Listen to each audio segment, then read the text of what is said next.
আপনারা বলেন তো, হজরত উমর ক্ষমতা পাওয়ার আগে কি ছিল? খালি গরম। যে রাস্তা দিয়ে হজরত উমর যাইতো ওই রাস্তা দিয়ে শয়তান 40 দিন যাবার পারত না। আর দায়িত্ব পাওয়ার পরে কি হচ্ছে?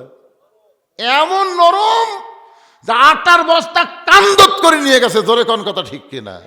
আর আমাদের বাংলাদেশে মানুষের আইন চলার কারণে ক্ষমতা পাওয়ার আগে নরম, ক্ষমতা পাইলে হয় গরম। কি নরম দেখছেন? আমার এলাকার এক নেতা গাড়ি থামাছে পারে ফকিরক দেখে গাড়ি থামাছে। গাড়ির থেকে নেতা নিচে নামে ফকিরক সালাম দেয়, আসসালামু আলাইকুম চাচা, কেমন আছেন? ফকির খালি চারিদিকে সালু বালু করে এরকম তাকায়, কাক সালাম দিলে বাবা? বলে আপনাকে দিলাম। আমি ভিক্ষা করে খাই। তবে ভোটের আগে আমার মতন ভালো মানুষ কেউ নেই চাচা।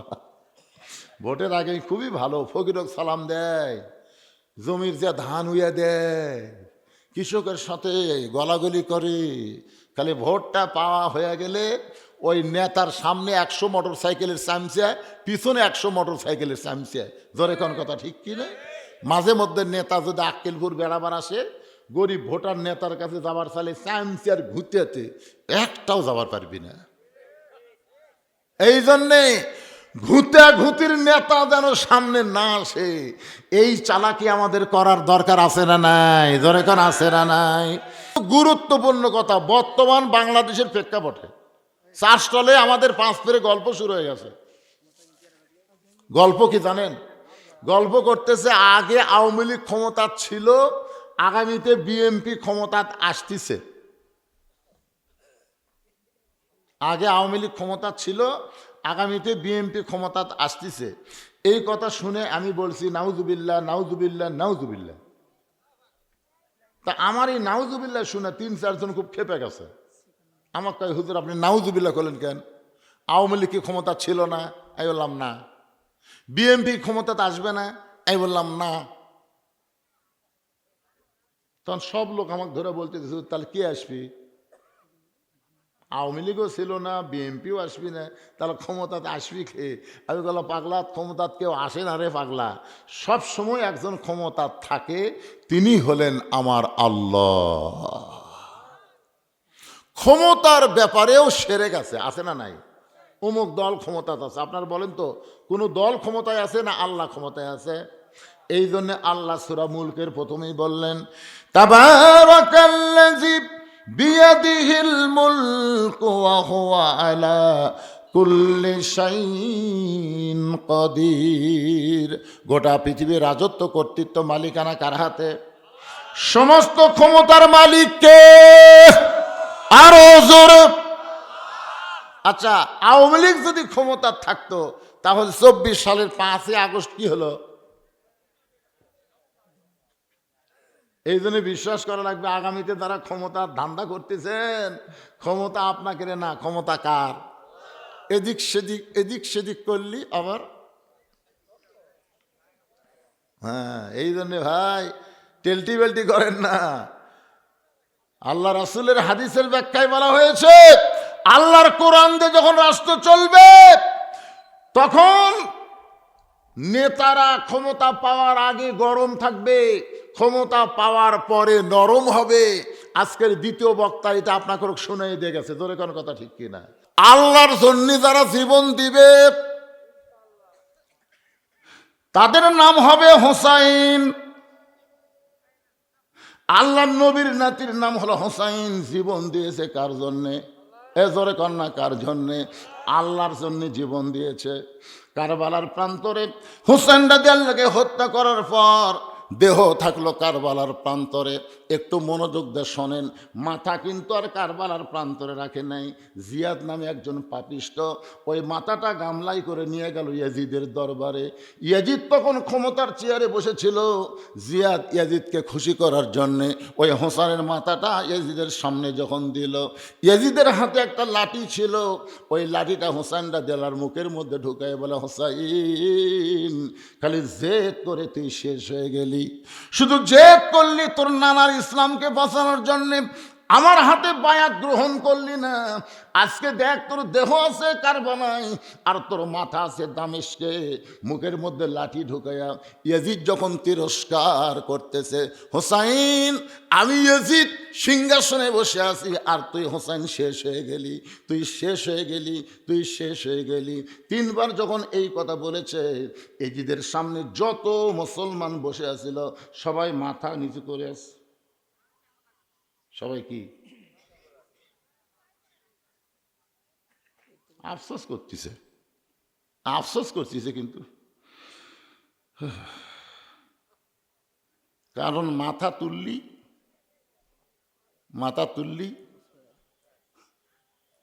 হাসিনা 15.5 বছর কি করেছে ভাই, আমরা খালি মাথা ডাবা ওয়াজ করছি, তোর এখন কথা ঠিক কিনা, মাথা তুলবারই পারিনি, তুললি। এখন পুলিশেরা আসে আমাদের আলেমদেরকে পহরা দেওয়ার জন্য, আর হাসিনার সময় পুলিশ আসলে কমিটির লোক আগেই দৌড়, বক্তা থুইয়া কমিটি দৌড়। সবাই যখন মাথা নিচু করে বসে আছে, কেউ যখন একটা কথাও বলতেছে না, কিন্তু ইয়াজিদ অহংকার করে লাঠিটা মুখের মধ্যে ঢুকায় বারবার যখন তিরস্কার করতেছে, এমন সময় 80 বছরের একজন সাহাবী, নাম হলো আনাস ইবনে মালিক। সাহাবীর বয়স কত? 80 বছরের একজন সাহাবী মাজায় লাঠিতে ভর দিয়া দাঁড়াইছে, লাঠিতে ভর দিয়ে দাঁড়াইছে, কারণ বসা চলবে না, মুসলমানকে দাঁড়াতে হবে। জোরে কোন কথা ঠিক কিনা? আপনারা বলেন তো, সব চাইতে দাঁড়ানোর গুরুত্ব কোন জায়গায়? আরো জোরে, জোরসে বলুন। আল্লাহ কোরআনে বলেছেন, আমার বাপের কথা না, কুমু লিল্লাহি কানিতিন, দাঁড়াও আল্লাহর জন্য আনুগত্য নিয়ে দাঁড়াও। আর সব সিয়ারিলে মসজিদ গেছে, কি বিশ্বাস করেন আপনারা কি মসজিদে জামাতে নামাজ পড়ে 27 গুণ সওয়াব চান? এ জোরে করেন, 27 গুণ সওয়াবকে আপনারা চান? তাহলে আজকে ফতুয়া শুনে নেন, যেই কাতারের মধ্যে সিয়ার থাকবে ওই কাতারের মুসল্লিরা 27 গুণ সওয়াব পাবে না। কারণ 27 গুণ সওয়াব পাবার গেলে কাতার সোজা হওয়া লাগবে, হেঁটে বেঁকে কাতার করলে 27 গুণ সওয়াব হবে না। আর কাতার সোজা করবার গেলে পায়ের গোড়ালির সঙ্গে গোড়ালি মিল করে দাঁড়াতে হবে। যেই কাতারে চেয়ার আছে ওর পায়ের গোড়াকুটি আপনার গোড়াকুটি।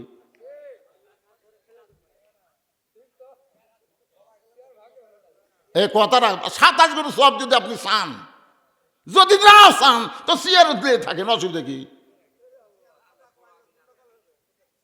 এই যে গন্ডগোলের কথা আপনার, এই যে ভয় খাচ্ছেন, সামান্য 2 জন লোক জুতা চুরি করে, আর এই 2 চোরের ভয়ে সব মুসল্লি জুতেলে মসজিদের মধ্যে ঢুকছে। আপনার কোন তো চোরের সংখ্যা বেশি না নামাজের সংখ্যা বেশি? 2 চোর বাড়ি বগুড়া বড় মসজিদের সাইডে যায় 2 চোর, বুকত হাত দা থাপাচ্ছে আর বলতেছে আমাকের ভয়ে সব জুতা ভিতরে ঢুকছে। শালা মাত্র 2টা চোর সিনার থাপাচ্ছে, খালি একবার মসজিদের চেয়ার সববার করে বারান্দা থোবার পারলে, সবাই যদি বলে আমরা 27 গুণ সওয়াব চাই, আমাদের কাতারে কোনো চেয়ার থাকবে না, একটা চেয়ারও মসজিদের মধ্যে ঢুকবি না। জোরে কোন কথা ঠিক কিনা? গন্ডগোল কিসের গন্ডগোল না? যদি আপনি 27 গুণ চান, আমি আপনাদের কি বলতেছি, নামাজ হবি না এ কথা কছি, সওয়াব যদি 27 গুণ চান, একটু মনোযোগ দিয়ে খেয়াল করবেন। 80 বছরের একজন সাহাবী আনাস ইবনে মালিক লাঠিতে ভর দিয়ে দাঁড়ায় বলতেছি, ইয়াজিদ, দেখেন বুড়া হলে কি হবে, মুখের ভাগ, ইয়াজিদ, যার মুখে লাঠি ঢুকে তুমি তিরস্কার করতেছ সেই হোসাইনকে তুমি চিনো? যার মুখে লাঠি ঢুকায়া তুমি বলতেছো হোসেন শেষ হয়ে গেছে, এই হোসেনকে তুমি চিনো? সমস্ত মুসলমান যারা ইয়াজিদের দরবারে বসেছিল সবাই মাথা তুলেছে, সবার চোখ দিয়ে দর দর করে পানি পড়তেছে, কিন্তু কেউ লোকমা দিবার পারে নাই, শুধু একজনই দিয়েছে, তার নাম হলো আনাস ইবনে মালিক। আনাস ইবনে মালিক বলে, ইয়াজিদ শোনো, তুমি যেই হুসাইনের মুখে লাঠি ঢুকায় তিরস্কার করতেছো, আমি একাধারে 10 বছর, আনাস ইবনে মালিক বলতেছে, আমি একাধারে 10 বছর নবীর খাদেম ছিলাম। কয় বছর? আমি আনাস একদিন নবীর ঘরের মধ্যে বসে আছি, আল্লাহর নবী তখন নফল নামাজের মধ্যে রত হয়ে গেছেন। নবী শুধু ফরজ নামাজ মসজিদে আদায় করেছেন, আর সুন্নত নফলগুলো বাড়িতে আদায় করতে পছন্দ করতেন, কারণ বাড়ি গোরস্থান বানানো যাবে না। সুন্নত নফল আপনারা বাড়িতে পড়বেন, বাড়ির ছোট ছোট বাচ্চারা আপনার দেখা দেখি তারা নামাজ শিখবে, জোরে কোন ঠিক কিনা? আমার এক নাতি আছে, খুবই ছোট, বুঝলেন। আমি একদিন নফল নামাজ বাড়িতে পড়তেছি, দেখি উই আসে আমার যায় নামাজ ধার খাড়া হলো, খাড়া হয়ে এরকম হাত বান্ধ, মানে আমিও মুখ লড়াই, উইও মুখ লড়াই। আচ্ছা, উই কি সুরা কেরাত জানে? কিন্তু আমার মুখের দিকে তাকে দেখে আমি মুখ লড়াই, উইও লড়াই। আমি রুকুত গেলাম, উইও দেয়। আমি যখন আঙ্গুল তুলিছি, উইও তুলিছে। আচ্ছা, আঙ্গুল উই তুলিছে কি জন্য জানে? সে আমি যখন শেষ দাঁত যাই, তখন ঘাড় কাত করে আমাকে দেখে, আমি কখন শেষ দাঁত থেকে মাথা তুলি। ফেরেশতারা বলতেছে, আল্লাহ, এ বুড়া না হয় ঠিক মতো নামাজ পড়তেছে, কিন্তু বুড়ার কাছে লাঠি কি করতেছে? আল্লাহ বলতেছে, লাঠি বুড়া দুইটাকে আমি কবুল করে নিলাম। জোরে খান সুবহানাল্লাহ। একটু গুরুত্বপূর্ণ আলোচনা ইন্না লিল্লাহর উপর কথা হচ্ছে, একটু মনোযোগ দিয়ে শোনেন। আল্লাহ বলে, মুসা, মৃত্যুকে পছন্দ করার 2 নম্বর কারণ কি? 1 নম্বর কারণ হলো না মরলে জান্নাতে যাওয়া যাবে না। মৃত্যুকে পছন্দ করার 2 নম্বর কারণ কি? মুসা বলতেছে, আল্লাহ, মৃত্যুকে পছন্দ করার 2 নম্বর কারণ হলো আমার মৃত্যুটা কেবলমাত্র আপনার জন্যে আমি অক্ষ করেছি।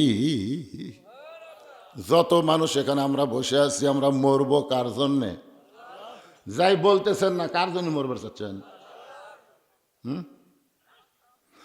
জবান খুলে বলেন, আমরা মরবো কার জন্যে? আল্লাহর জন্য। যারা মৃত্যুবরণ করবে তাদের মৃত্যুটা কেমন হয় আমি একটা দৃষ্টান্ত দেই। লোকটার নাম হলো মীর কাসিম আলী। লোকটার নাম কি? মীর কাসিম আলী, নাম শুনছেন? উকিল এসে বলতেছে, স্যার, আজকে রাত 12টায় আপনার ফাঁসি হবে। মীর কাসিম আলী মুচকি মুচকি হেসে বলতেছে, ভাই এখন কয়টা বাজে? তো বলতেছে, এখন বাজে রাত 9:30। বলতেছে, আলহামদুলিল্লাহ, এখনো 2.5 ঘন্টা। কয় ঘন্টা পর ফাঁসি হবে? আর আল্লাহর শুকরিয়া আদায় করে বলতেছে, ভাই এখনো 2.5 ঘন্টা। উকিল, 2.5 ঘন্টা খামাকাছে, এতন থেকে লাভ কি? আমি 2 ঘন্টা ঘুম পারি। যদি চেতন না পাই, তুমি আমার ঘুমোর থেকে ডাক দিও। উকিল মনে মনে কয়, ফাঁসির চিন্তায় লোকটা পাগল হয়ে গেছে। যার 2.5 ঘন্টা পর ফাঁসি হবি, উই বলে আবার 2 ঘন্টা ঘুম পাড়বি। চেতন না পালে বলে ডাক দেওয়া লাগবি। উকিল মনের রাগে ফাঁসির কন্ডম সেল থেকে বের হয়ে গেছে। এই ফাঁসির চিন্তা পাগলা হয়ে গেছে, পাগলার কাছে থেকে লাভ কি? কিন্তু যেই মাত্র 2 ঘন্টা পার হয়ে গেল, এমন সময় উকিল সাহেব চিন্তা করে, লোকটার খবর কি একটা বার যায় দেখি। উকিলের নাম হলো তাজুল ইসলাম। তাজুল ইসলাম উকিল এবার ফাঁসির কন্ডম সেলে গিয়া দেখতেছে মীর কাসিম আলী নাক ডাকা ঘুম পাড়তেছে। ঘড়ির দিকে তাকায় দেখে মাত্র 8 ঘন্টা। জোরে ক্ষণ কয় ঘন্টা? আর 8 ঘন্টা পরে লোকটার ফাঁসি হবে। আর সেই লোকটা নাক দেখে ঘুম পাড়তেছে, যেই মাত্র পাও লড়াইছে, লোকটা চেতন পায়ে বলে, ভাইজান, আমার কি ফাঁসির সময় হয়েছে? বলে, না স্যার, এখনো 8 ঘন্টা দেরি আছে। কয়, আলহামদুলিল্লাহ।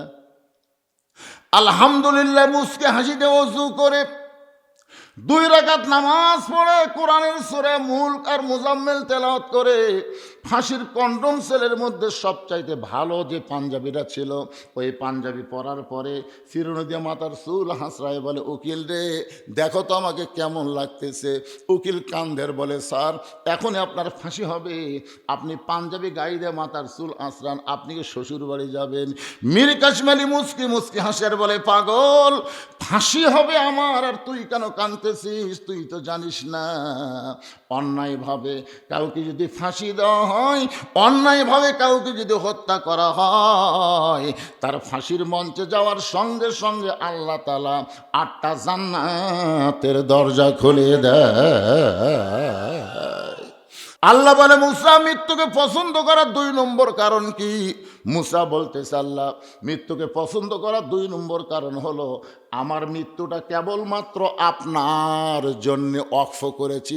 এই কথা বলতে গিয়া আনাস ইবনে মালিক নবীর ঘরের ভিতরে, মনে আছে না ভুলে গেছেন, নবী আছে নামাজের সেজদায়, কোত্থেকে ওই হোসাইন, সেই হোসাইনের মুখে ইয়াজিদ লাঠি ঢুকাইছে, কোত্থেকে ওই হোসাইন দৌড়ে এসে নানার পিঠে লাফ দিয়ে চড়ে বলতে, চল ঘোড়া চল, চল ঘোড়া চল। আনাস মনে মনে চিন্তা করে, ছোট্ট বাচ্চা বোঝে না, এই মনে করে আনাস রাদিয়াল্লাহু যখন হোসাইনকে নবীর পিঠ থেকে নামাবার চায়, এমন সময় নবী সেজদারত অবস্থায় হাত দিয়ে নিষেধ করলেন। আনাস আবার ফেরত আসলো। কিছুক্ষণ পরে হোসাইন বলতেছে, যেই ঘোড়া চলে না এই ঘোড়ার পিঠে বসে থাকা কোনো লাভ নেই। হোসাইন রাগ করে যখন ঘর থেকে বের হয়ে যায়, আল্লাহর নবীর নামাজ যখন শেষ হয়ে গেল, এমন সময় আনাস রাদিয়াল্লাহু হাঁটু গেড়ে নবীর সামনে বসে বলে, ইয়া রাসূলুল্লাহ, এই হোসেন আপনার পিঠে চড়ে চল ঘোড়া করলো, আমি পিঠ থেকে নামাবার চাইলাম, আপনি নিষেধ করলেন। রাসূল বলে, আনাস তুমি খবর জানো না, হোসেন যখন আমাকে চল ঘোড়া বলতেছিল, আমি হোসেনকে পিঠ থেকে নামাবার চাইছিলাম, কিন্তু নামাজের মালিক আল্লাহ বলল, হাবিব আপনি যেমন হোসেনকে ভালোবাসেন আমি আল্লাহ তেমন ভালোবাসি। যতক্ষণ হোসাইন আপনার পিঠে বসে থাকবে আপনি সেজদা থেকে মাথা তুলবেন না। আনাস বলে, ইয়াজিদ রে, যেই হোসাইন নবীকে ঘোড়া বানাইছে আর আল্লাহর সেইটা ভালো লাগছে, আর সেই হোসেনের মুখের মধ্যে লাঠি ঢুকে তুমি তিরস্কার করতেছ, তুমি আসলে হোসাইনকে চিনো না। হোসাইন নিজের জন্য নয়, আল্লাহর জন্য জীবন দিয়ে পৃথিবীতে অমর হয়ে গেছে। রে ইয়াজিদ শুনে নাও, তুমি কিছুদিন পরে দুনিয়ার থেকে চলে যাবে, তোমার নাম কেউ উচ্চারণ করলেও ঘৃণা করে উচ্চারণ করবে, মহব্বত করে তোমার নাম পৃথিবীতে কেউ রাখবে না। আপনার খোঁজলা দেখেন তো, প্রত্যেক পাড়ায় পাড়ায় হোসেন আছে না নাই? কিন্তু ইয়াজিদ নামে একটা মানুষ আপনাদের আক্কেলপুর খুঁজে পাবেন। তার মানে বোঝা গেল ইয়াজিদ মরে গেছে, ফুরে গেছে, কিন্তু হোসাইন মৃত্যুবরণ করে নাই, আল্লাহর জন্য নিজের জীবন দেওয়ার কারণে প্রত্যেক পাড়ায় পাড়ায় নতুন নতুন হোসাইনের জন্ম হচ্ছে। আপনারা বলেন তো, সন্ধ্যার সময় মেয়ে মানুষেরা ঘরাত কি ঘরে খোঁজে? ঘরাত, যে মুরগি হাঁস ঠিক মতো উঠলো কিনা, এটা কখন খোঁজে ভাই? সন্ধ্যার পরে খোঁজে না? আর সন্ধ্যার পরে পুরুষ মানুষের গোয়াল ঘর কি খোঁজে? গরু ছাগল ঠিক মতো উঠলো কিনা। তো সন্ধ্যার সময় মেয়েরা মুরগি হাঁস খোঁজে, মরদেরা গরু ছাগল খোঁজে। আর এখন রাত কয়টা বাজে, আইডিয়াগুলা মেলার মধ্যে কি করতেছে এর বাপ মায়ের খোঁজ করার দরকার নাই। এরা কি গরু ছাগলের চাইতো দাম কম? যার ছেলে রাস্তায় ঘুরতেছে ওই বাপক আল্লাহ ছাড়বি না।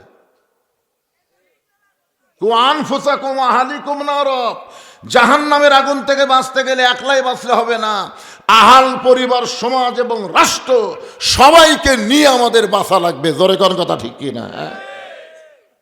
যারা কোরআনের মাহফিল করছেন, মেলা বসাতেন কেন? কিসের মেলা রে? আরে দোকানদারের কি মুসলমানের বাচ্চা না? রাত 10টা পর্যন্ত ব্যবসা করছে, এখন আর করো না? এখনো ব্যবসা করাই লাগবে? মানুষ মরে গেলে যে আয়াত আমরা পড়ি, আজ আমি জেতা মানুষকে সে আয়াতের তাফসীর শোনাবো, অসুবিধা আছে? আগে আয়াতটার শাব্দিক অর্থ শোনেন। ইজা মানে যখন, আসাবাতুহুম মুসিবা তোমাদের উপরে বিপদ আপদ মুসিবত আসবে, কলু তখন তোমরা বলবে, ইন্না লিল্লাহি ওয়া ইন্না ইলাইহি রাজিউন।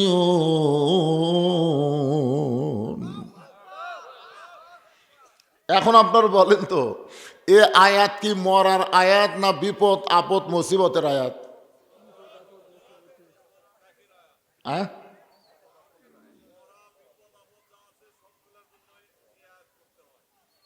না না, মরার জন্য, এটা মরার কথা নাই তো।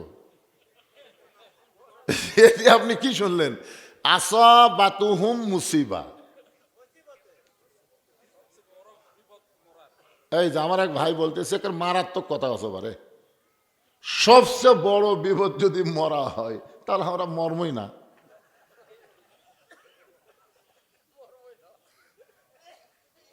আপনার বলেন তো কারা মরে না? বুঝবার পারলেন না? এই যে ওসমান হাদিক যে গুলি করে মারলো, ওই মরিছে?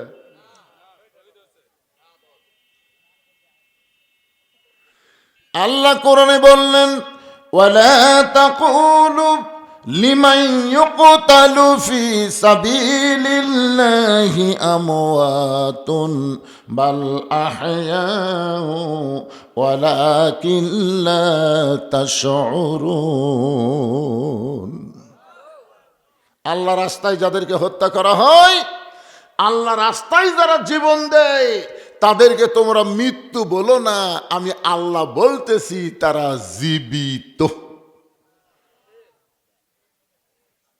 তাহলে আমরা সিদ্ধান্ত নেই আমরা কেউ মরব, কথা কয় না, মরব। আল্লাহ রাসূল বলেছেন, মান সাআলাল্লাহু তাআলা আশ-শাহাদাতা বিসিদকিন বাল্লাগাহুল্লাহু মানাজিলাশ শুহাদা ওয়া ইম্মাতা আলা ফিরাশিহি রাওয়াহুল বুখারী কিতাবুল মাগাজি। আল্লাহ রাসূল বলেন, এই কোরআনের আন্দোলন যারা করবে, এই কোরআনের বিজয় যারা চাইবে, নিয়ত করবে দরকার হলে আল্লাহর কোরআনকে বাংলাদেশে চালু করার জন্য মৃত্যুবরণ করব, শহীদ হব, এই নিয়তে যারা কোরআনের দল করবে, ওই মাতা আলা ফিরাশিহি, সে যদি নিজের বিছনায় মৃত্যুবরণ করে, বাল্লাগাহুল্লাহু মানাজিলাশ শুহাদা, আল্লাহ হাসরের ময়দানে তাদেরকে শহীদদের কাতারে দাঁড় করাইয়া দিবে। তাহলে আল্লাহর কোরআনের বিজয়ের দরকার আছে না নাই? কারা কারা বাংলার জমিনে কোরআনের বিজয় চান? দুই হাত তুলে একটু আল্লাহকে দেখান তো দেখি। টান টান টান টান করে তোলেন, হাত নামান, হাত নামান, হাত নামান। এই যে একজন তকবীর দিচ্ছে আর এরা প্যাঁ প্যাঁ করতেছে, কিরে তকবীর দিলে খুশি কে হয়? বেজার কে হয়? তো আপনারা যারা তকবীর দিচ্ছেন না, আপনারা কিন্তু তলে তলে শয়তানেরই লোক।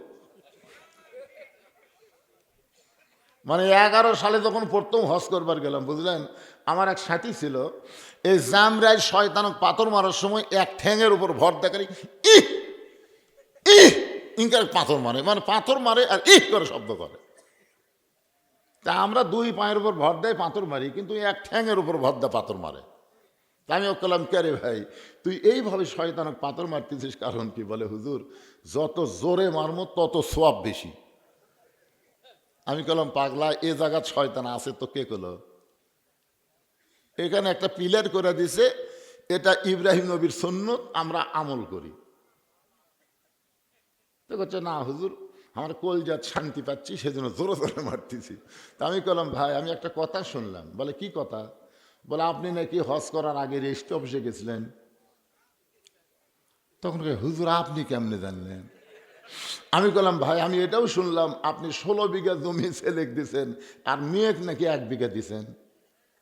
হুজুর এটা আপনি কেমনে জানলেন?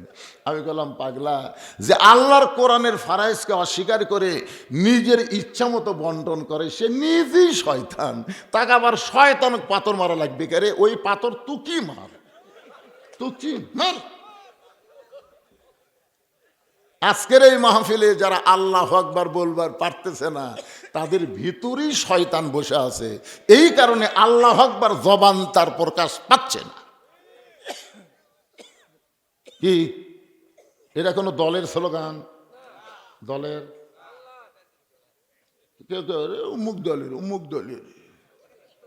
খালি মরিয়া দেখেন, আপনার লাশ সামনে নিয়ে আল্লাহু আকবার দিয়ে জানাজা শুরু হবে। জোরে কোন কথা, ঠিক কথা বলেন।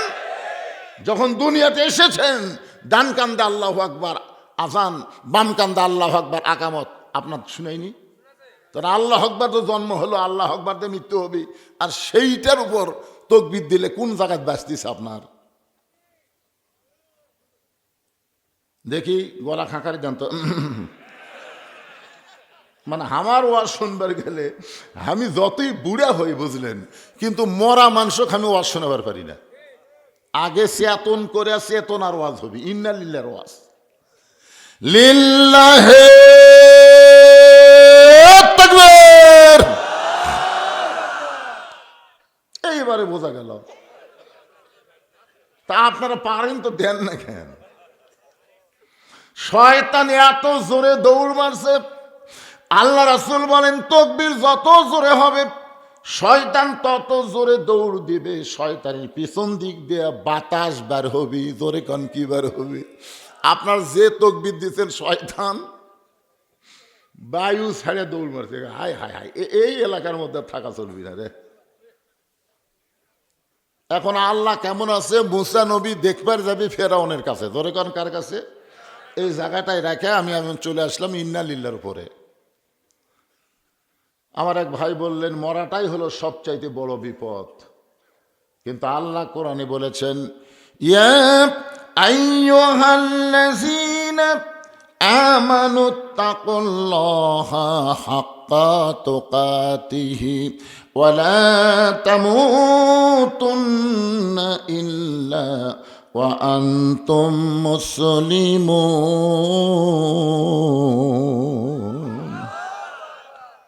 এখন বলেন তো, এ যে আল্লাহু আকবার দেখলেন, মুসলমান হয়ে যদি মরেন তাহলে বিপদ না রহমত? হ্যাঁ, তাহলে মরা বিপদ কেমনে হলো? তুর পর্বতে মুসা নবী দাঁড়িয়ে আছে। আল্লাহ বলে মুসা তুমি মনে হয় কিছু বলবার চাও।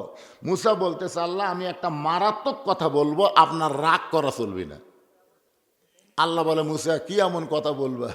মুসা বলতেছে আল্লাহ আমার যা আছে আপনার তা নাই। আল্লাহ বলে মুসা তোমার এমন কি আছে যেটা আমি আল্লাহর নাই? মুসা বলতেছে আল্লাহ আমার মৃত্যু আছে কিন্তু আপনার মৃত্যু নেই। আল্লাহ বলে মুসা মৃত্যু তোমার কাছে কেমন মনে হয়?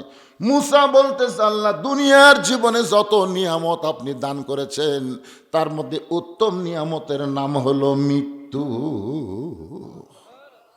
আপনি আমাকে দুনিয়াতে যা দিছেন তার মধ্যে উত্তম নিয়ামতের নাম হলো মৃত্যু।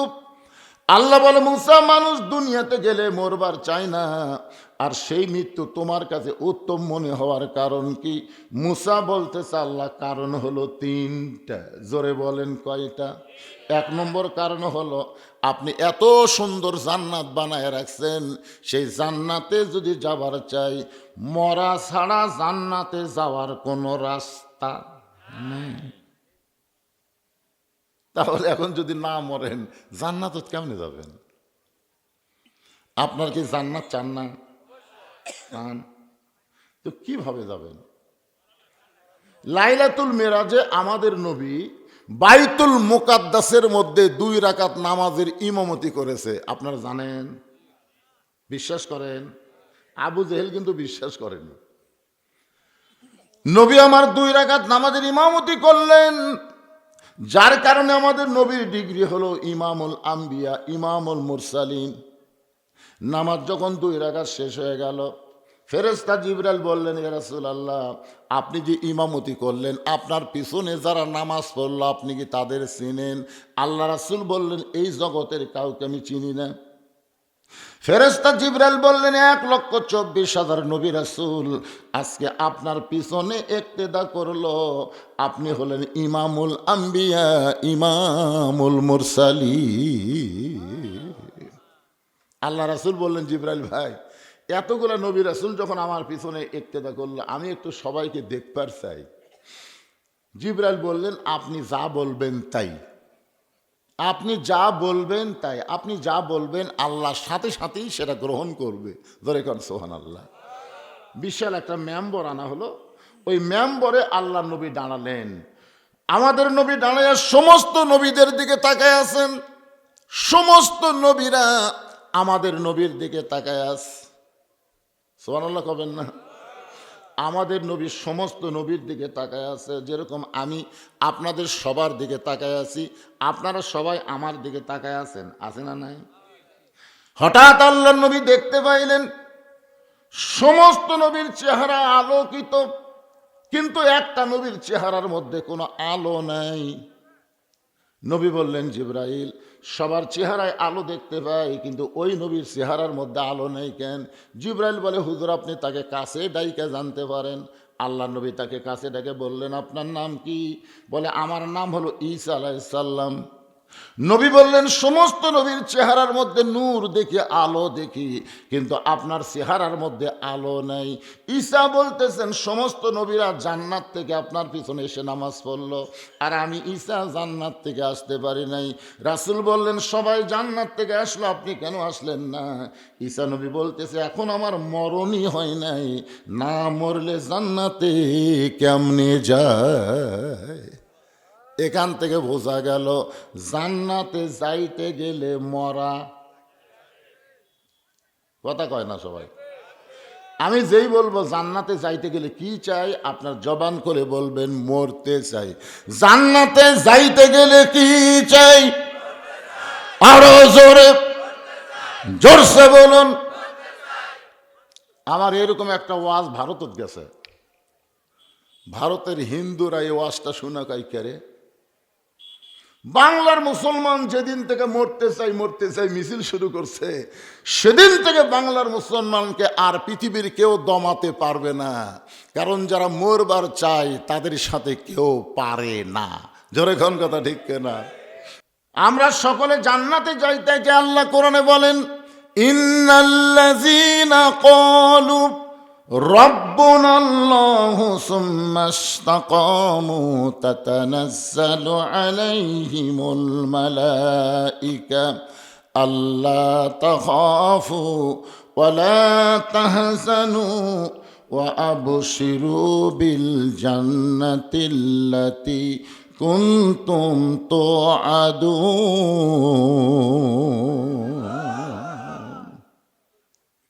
এই যে আল্লাহ আকবার বললেন, এই আয়াতের অর্থ জানেন? আপনার যখন মৃত্যু হবে, আপনি যখন মৃত্যুর বিছানায় পড়ে যাবেন, তখন আল্লাহ তাআলা দুটো ফেরেশতা আপনার কাছে পাঠাবে। দুইটা ফেরেশতা এসে বলবে, আল্লাহ তাখাফু, তোমার কোনো চিন্তা নাই, ওয়ালা তাহজান, তোমার কোনো চিন্তা নাই, কোনো টেনশন নাই, তোমার কোনো ভয় নাই। রে আল্লাহর বান্দা, এই মৃত্যুর বিছানা থেকে তুমি কোথায় যাবা? বলে, আমি মরে গেলে আমি কবরে যাব। ফেরেশতা দুইটা বলবে, তোমার দেহ যাবে কবরে, কিন্তু তোমার কবর হবে না, তোমার রুহটা আল্লাহর হুকুম পালন করার কারণে ইল্লিন নামক জান্নাতের বাগানে জায়গা হবে। তখন মৃত্যু মুমূর্ষু ব্যক্তি বলবে, ভাই তোমরা কারা রে? আমাকে এত সুন্দর সংবাদ দিচ্ছে, মরার বিছানায় তোমরা কারা? বলে, আমরা হলাম তোমার সবচাইতে আপনজন রহমতের ফেরেশতা। তো তোমরা যতই সান্ত্বনা দাও, আজরাইল কোথায়? আজরাইল কোথায়? যে আজরাইল মানুষের জান কবজ করবে কষ্ট দিয়ে, সে আজরাইল কোন জায়গায়? ওই দুই ফেরেশতা বলবে, ওই যে দেখেন দাঁড়ায় আছে। মৃত্যু মুমূর্ষু ব্যক্তি তাকায় দেখবে, তার চাইতেও আজরাইল খাটো। যার জান কবজ করবার আছে তার চাইতেও আজরাইল কি? কে কি দেখতেছি আমি? সারা জীবন ওয়াজ শুনছি, সব দরিয়ার পানি আজরাইলের মাথা দিলে নাভি পর্যন্ত ভিজবি না। আরে বোম বাটু, এটা আজরাইল।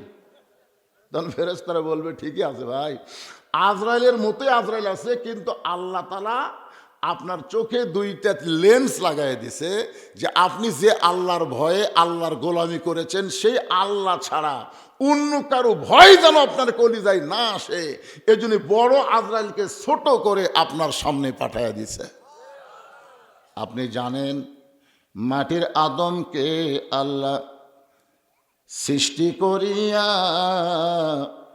ঘোষণা করিলেন আল্লাহ শ্রেষ্ঠ বলিয়া, তাই নূরের ফেরেশতা করে মানুষকে সেজদা, সবার চেয়ে দিলেন মাটির মানুষকে সম্মান। প্রত্যেকটা মুসলমান যারা হবে তাদের মৃত্যুটা এমন ভাবে হবে, রাসূল বলেছেন মায়ের স্তনের দুগ্ধ পান করতে করতে সন্তান যেমন ঘুমায়া যায়, তেমন ভাবে দুনিয়া থেকে তাকে ইল্লিন নামক জান্নাতের বাগানে নিয়ে যাওয়া হবে।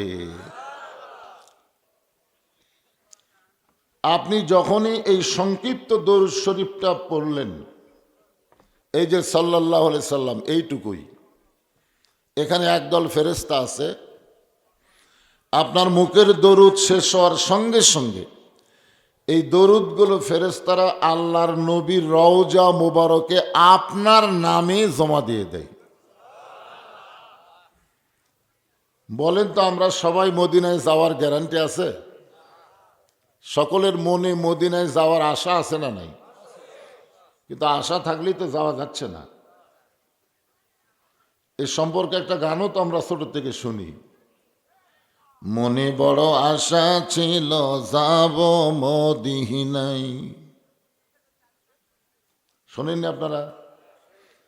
এই গানটা প্রথম আব্দুল আলিম গাইছিল 68 সালে, 1968 সালে দিনাজপুর জেলা স্কুল ময়দানে প্রথম। ওই সময় দিনাজপুরের আলেমের আব্দুল আলিমকে বলল, আপনি মূর্খ। আপনি কি মূর্খ? তো আব্দুল আলিম বললেন, আমি আসলেই মূর্খ ভাই। বলে, গানটা এভাবে গাওয়া ঠিক না, বরং গানটা এভাবে গান, মনে বড় আশা ছিল যাব মক্কা মদিনায়। তো আপনি মক্কারে বাদ দিয়া শুধু মদিনার কথা বলেন। তখন আব্দুল আলিম পবিত্র কোরআন থেকে একটা আয়াত তেলাওয়াত করছিলেন, যদিও শিল্পী মানুষ, গায়ক, তারপরেও কোরআন থেকে একটা আয়াত তেলাওয়াত করে বললেন, কুল, হে রাসূল আপনি বলেন, ইন কুনতুম তুহিব্বুনাল্লাহ ফাত্তাবিউনি ইউহিব্বুকুমুল্লাহ।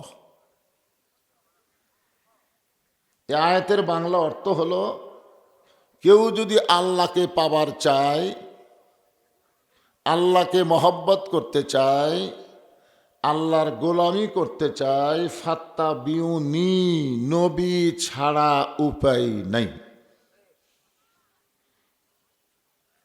এই জন্য আমার সঙ্গে সকলে একটু বলেন সুরে সুরে, উপায় নাই রে, উপায় নাই রে, উপায় নাই, নবী বিনে আল্লাহ পাওয়ার উপায় নাই।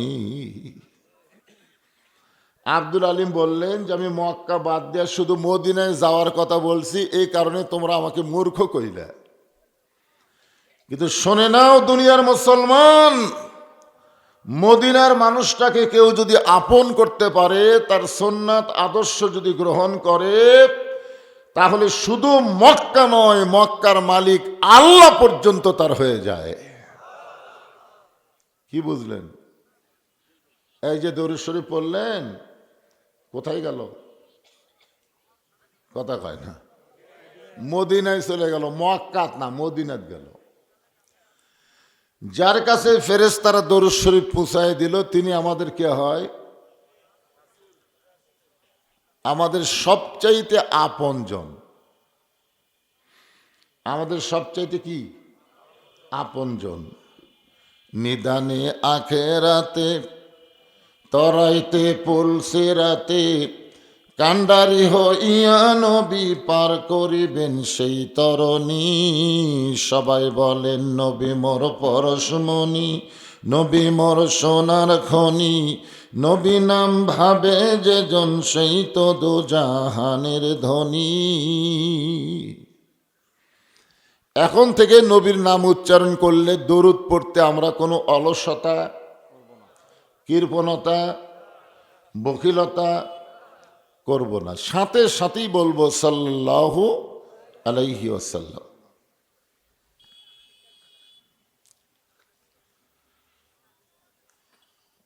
মন খুবই খারাপ। গতবার মাগরিব থেকে ওয়াজ করলাম, মানুষের বসার জায়গা হয়নি, দাঁড়িয়ে থেকে শুনছে। আর আপনারা কইলেন যে হুজুর ফাঁকি দিয়ে চলে গেছে। ওয়াজ করছিলাম 6টা থেকে 8টা পর্যন্ত, ঘড়ি ধরে 2 ঘন্টা। এবছর কয় ঘন্টা শুনবেন? ওই 2 ঘন্টায়। কিন্তু ব্যাপারটা হলো কি, যে এখনো তো কোনাকানি ফাঁকাই আছে। উপস্থিতি কম হওয়ার কারণ আছে, মানুষ বোঝে, মানুষ আগেকার মতন আর নাই। সামনে নির্বাচন আছে, সব খালি ভোট করতেছে, জোরে কোন ঠিক কিনা? হাই রে ভোট রে, এই যে চলে গেল, বলে ভোট করতে, আবার যাকে চলে গেল মেয়র সাহেব। বেলকুন্ডি আশরাফুল উলুম হাফিজিয়া মাদ্রাসা, কওমি মাদ্রাসা ও এতিমখানা কমিটি কর্তৃক আয়োজিত আজকের এই তাফসিরুল কোরআন মাহফিলে আল্লাহ তাআলা যেনাকে সম্মানিত সভাপতির আসনে কবুল করেছেন। সভাপতি সাহেব আছে এখানে? আচ্ছা আচ্ছা, চোখের পাওয়ার নাই তো।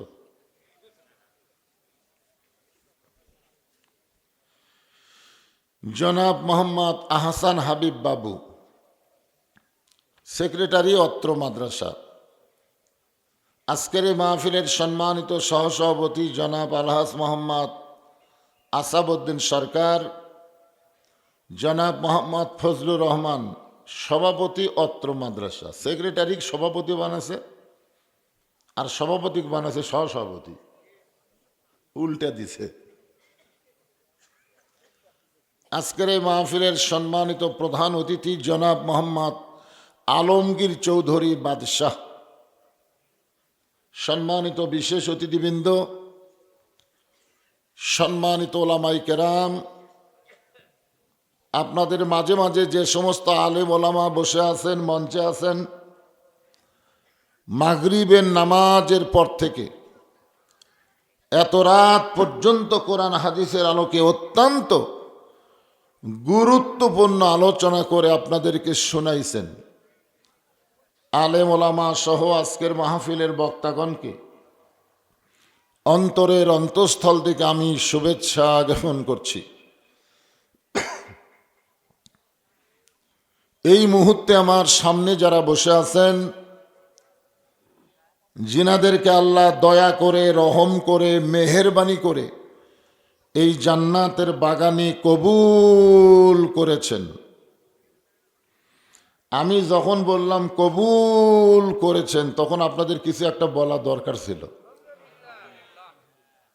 আলহামদুলিল্লাহ না, আমিন।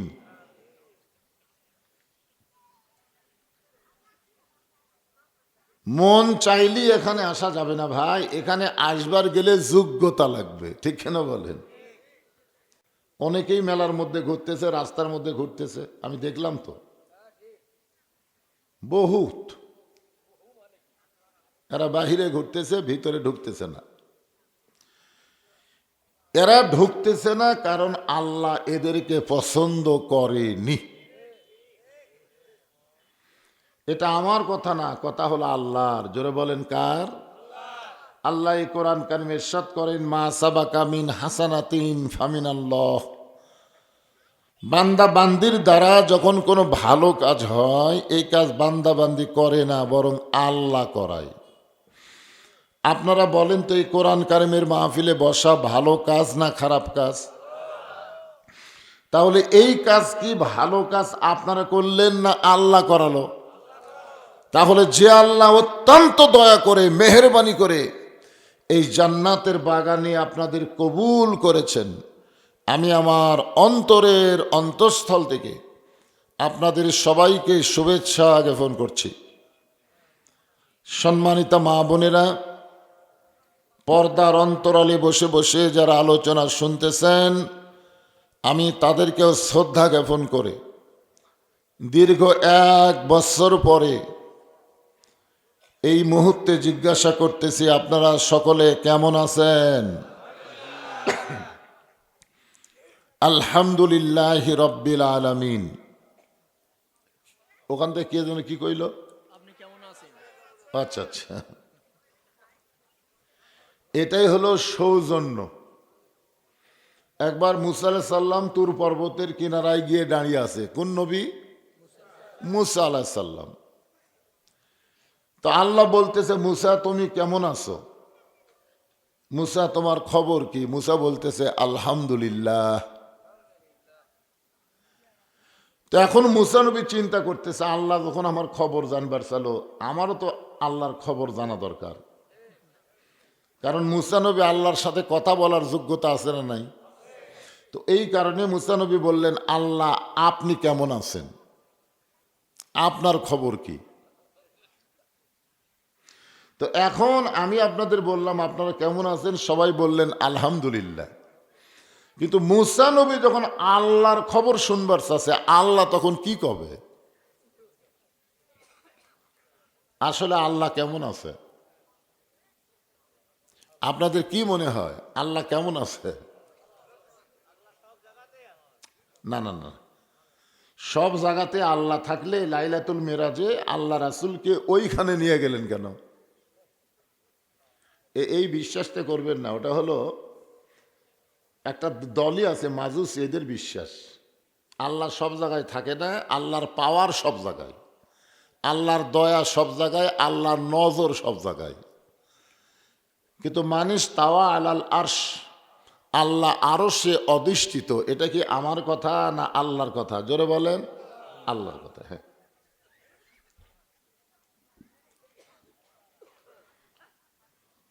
তো এখন আল্লাহ মুসাকে বলতেছে, আমি আল্লাহ কেমন আছি যদি দেখবার চাও, জানবার চাও না, দেখবার চাও, বর্তমানে বাংলাদেশে আল্লাহ কেমন আছে, আমাদের এই বাংলাদেশে আল্লাহ কেমন আছে যদি আপনারা দেখবার চান, তাহলে প্রাইমারি আর হাফেজি মাদ্রাসার যান। যেই প্রাইমারিতে আগডম বাগডম ঘোড়ানুম সাজে ঢাক ঢোলক ঝাঁঝর বাজে, এই মিথ্যা শিক্ষা যেখানে দিচ্ছে, সেখানে বর্তমান বাংলাদেশের সরকার বিল্ডিং বানা দিচ্ছে। জোরে কোন কথা, ঠিক কিনা? আর যেখানে জালিকাল কিতাবুল রাইবা ফিহি হুদাল লিল মুত্তাকিন, আল্লাহর কোরআন, আল্লাহর বাণী যেখানে শিক্ষা দেওয়া হচ্ছে, সেইখানের ঘর করবার গেলে চায়া চিন্তা ভিক্ষা করে করা লাগতেছে। জোরে কোন কথা, ঠিক কিনা? এখন বলেন তো আল্লাহ কেমন আছে?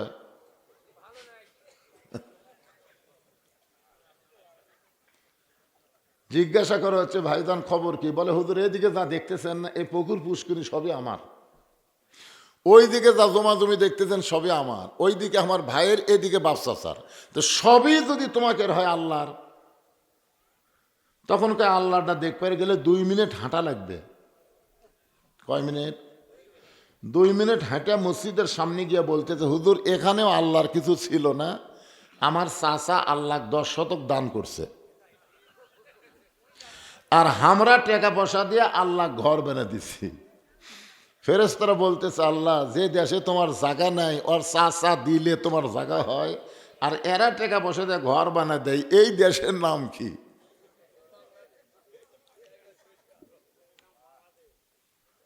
আল্লাহ বলতেছে, ওই দেশে আমি আল্লাহর চাইতে গরিব কেউ নেই। বর্তমানে বাংলাদেশে আল্লাহর চাইতে গরিব কেউ আছে? এ কথা বল না কেন? আল্লাহর কোরআনের মাদ্রাসার জন্য আপনাদের কাছে হাত বাড়ালো আমার আগেকার বক্তা, এই কয় টাকা দিচ্ছেন রে? এটা কি টাকার মালিক? কি আপনি না আল্লাহ? যেদিন মৃত্যু কাছে আসবে না, ওয়া আনফিকু মিম্মা রাযাকনাকুম, আয়াতটা আমার স্মরণ আসতেছে না, যখন মৃত্যু তোমাদের সামনে চলে আসবে, তখন তোমরাই বলবে, আল্লাহ আমার যা আছে সব তোমাকে দিব, 1 বছর টাইম দাও।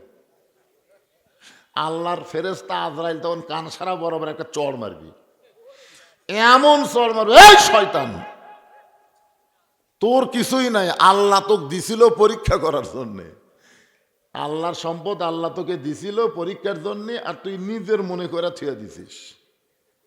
আজকে মরার সময় ঘুষ দিবি, কোনো লাভ নাই, সব সম্পদ পড়ে থাকবি, খালি কবরত যা গিরাই গিরাই বাড়ি খাবো।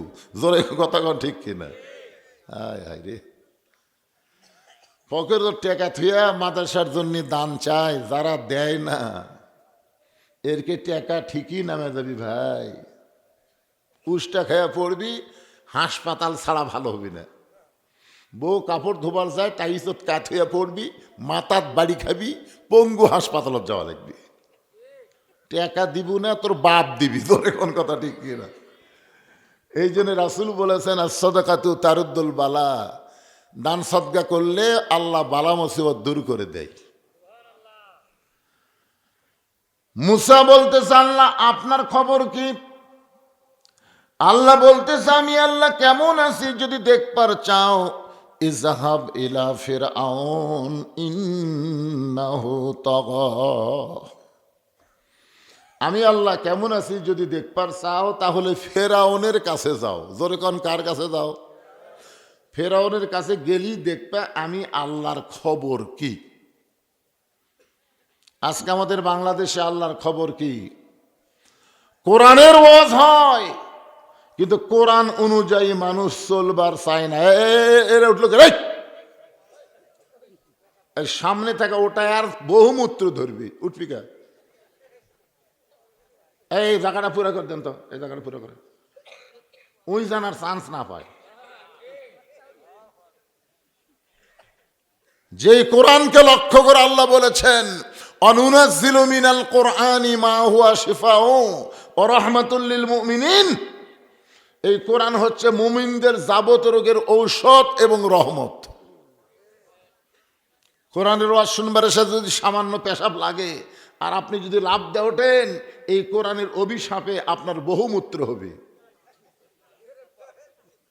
আর যদি পেশাব লাগার পরেও কোরআনের মহব্বতে আপনি বসে থাকেন, পেশাব জাতীয় যত ব্যারাম এই কোরআনের ওসিলায় আল্লাহ ভালো করে দিয়ে দিবে।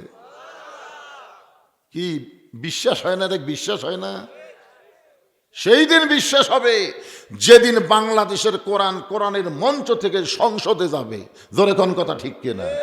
এখন বিশ্বাস হচ্ছে না, এটা জাগা মতো নিয়ে যাওয়া লাগবে, জাগা মতো। এই বক্তার সামনে কোরআন দিয়ে কাম হবে? তাই আমরা এখন প্রায় সব জায়গায় সাহস করে বলতেছি, সব দেখা হলো শেষ, আগামীতে দেখব কোরআনের বাংলাদেশ। বহু শুনেছি, আর শুনবার মন চাচ্ছে না, এখন দেখবার মন চাচ্ছে। জোরে কোন কথা ঠিক কিনা? দেখা লাগবে না আল্লাহ কি কি কছে, এই জিনিসটা দেখা লাগবে না। আল্লাহ বলতেছে আমি আল্লাহ কেমন আছি দেখবার যদি চাও তাহলে ফেরাউনের কাছে যাও। কি জন্য যাবে? ইন্নাহু তগ, ফেরাউন সীমা লঙ্ঘন করেছে। আমি আজকে যে আয়াতে কারিমা তেলাওয়াত করেছি, যার উপর তাফসির হবে, আমাদের কাহালুতে কোনো মানুষ যদি মরে যায়, বুঝছেন, মরার খবর শুনে সকলে বলে ইন্না লিল্লাহি ওয়া ইন্না ইলাইহি রাজিউন। আপনাকে এই আক্কেলপুরের খবর কি? ওই একই খবর। মাশাআল্লাহ। হযরত মুসা আল্লাহ কেমন আছে দেখার জন্য ফেরাউনের দরবারে গেছে। মনে আছে না, ভুলে গেছেন? আল্লাহ বলেছে মুসা তোমার খবর কি? মুসা বলতেছে আলহামদুলিল্লাহ। তখন মুসা বলতেছে আল্লাহ আপনার খবর কি? আল্লাহ বলেছেন ইযহাব ইলা ফিরআউন ইন্নাহু তাগা। আমি আল্লাহ কেমন আছি যদি দেখবার চাও তাহলে ফেরাউনের দরবারে যাও। এবার মুসা আল্লাহ কেমন আছে দেখার জন্যে ফেরাউনের দরবারে গিয়ে দেখে ফেরাউন সিংহাসনে বসে একটা জিকির করতেছে, আনা রব্বুকুমুল আলা, আনা রব্বুকুমুল আলা। আপনারা বলেন তো, আনা রব্বুকুমুল আলা শব্দের অর্থ কি? একটু মনোযোগ দিয়ে শুনবেন। ফেরাউন জিকির করতেছে আনা রব্বুকুমুল আলা, আমি হলাম সবচাইতে বড় আল্লাহ। মুসা নবী হাত চুলকাই। মুসা নবী কি চুলকায়? হাত চুলকানোর মানে কি? যার চড়ে আজরালের চোখের মনি উল্টে গেছে, যার চড়ে হাতত পাওয়ার আছে না নাই? মুসা নবী ছোট অবস্থা একবার ফেরানো চল মারছিল আসিয়ার কোল থেকে, তখন এত সুন্দর রে, এত সুন্দর, দেও তো আমাকে একটু দেও। তখন মুসা নবী তো চিন্তা করতেছে আমার মাও ভাষা দিল, নদীর ভাষা দিল তুই ভয়ে তুই কত মাও হত্যা করছু যে বেটা সোলজান জন্ম দেবার না পারে, তুই আমার কোলত লিছু। করে কান্দে একটা চল মারে, কানতে কানতে একটা ঘুতে লেগেছে। ফেরাউন লোক দেখে দুটা দাঁতই লড়িতে পারে। এই ছোট বাচ্চার কান্নার থাপ্পড় খায়া ফেরাউনের দুটা দাঁত লড়িছে। এখন মুসা কি আর ছোট বাচ্চা আছে? এরকম যেই হাত চুলকাই। আল্লাহ বলেন উদু ইলা সাবিলি রাব্বিকা বিল হিকমা মাউইজাতিল লিল হাসানা। মুসা রে, আমি আল্লাহ কেমন আছি এইটা দেখার জন্যে তোমাকে ফেরাউনের কাছে পাঠাইছি। আমি আল্লাহ আসমানে আর দুনিয়াতে, ফেরাউন নিজেই আল্লাহ হয়ে গেছে। মুসা বলতে চাল্লাম তুমি আসমানে আর দুনিয়াতে, ফেরাউন আল্লাহ হওয়ার কারণ কি? আল্লাহ বলতেছে মুসা রে, একদিন ফেরাউন ঘরের মধ্যে জিকির করতেছে আমি কে, আমি কে, আমি কে। ইতিমধ্যে হামান ঢুকা বলতেছে আপনি চিনতেছেন না? ফেরাউন বলে 400 বছর হলো, অসুখ বিসুখ হয় না, জ্বর জারিও হয় না, আমার মাথাও ঘোরে না বারে, আমি কে? তখন হামান বলতেছে তাহলে আপনি আল্লাহ হয়ে গেছেন। হামান বোঝেন না? ওবায়দুল কাদের হামান, আর হাসিনা হচ্ছে ফেরাউন। জোরে কোন কথা ঠিক কিনা? তো এখন হামান বলতেছে আপনি আল্লাহ হয়ে গেছেন। তখন ফেরাউন বলতেছে আল্লাহ তো ভালোই লাগতেছে। আল্লাহ ভালো লাগতেছে, এখন দেখালে বাইরে আল্লাহ কন, পিটন খাবেন। তো ফেরাউন কয় তাহলে আল্লাহ বলবো, পিটন খাবো না। কখন? বলে সেই সমাজ, সেই পরিবেশ চালু করতে 40 বছর লাগবে। কয় বছর?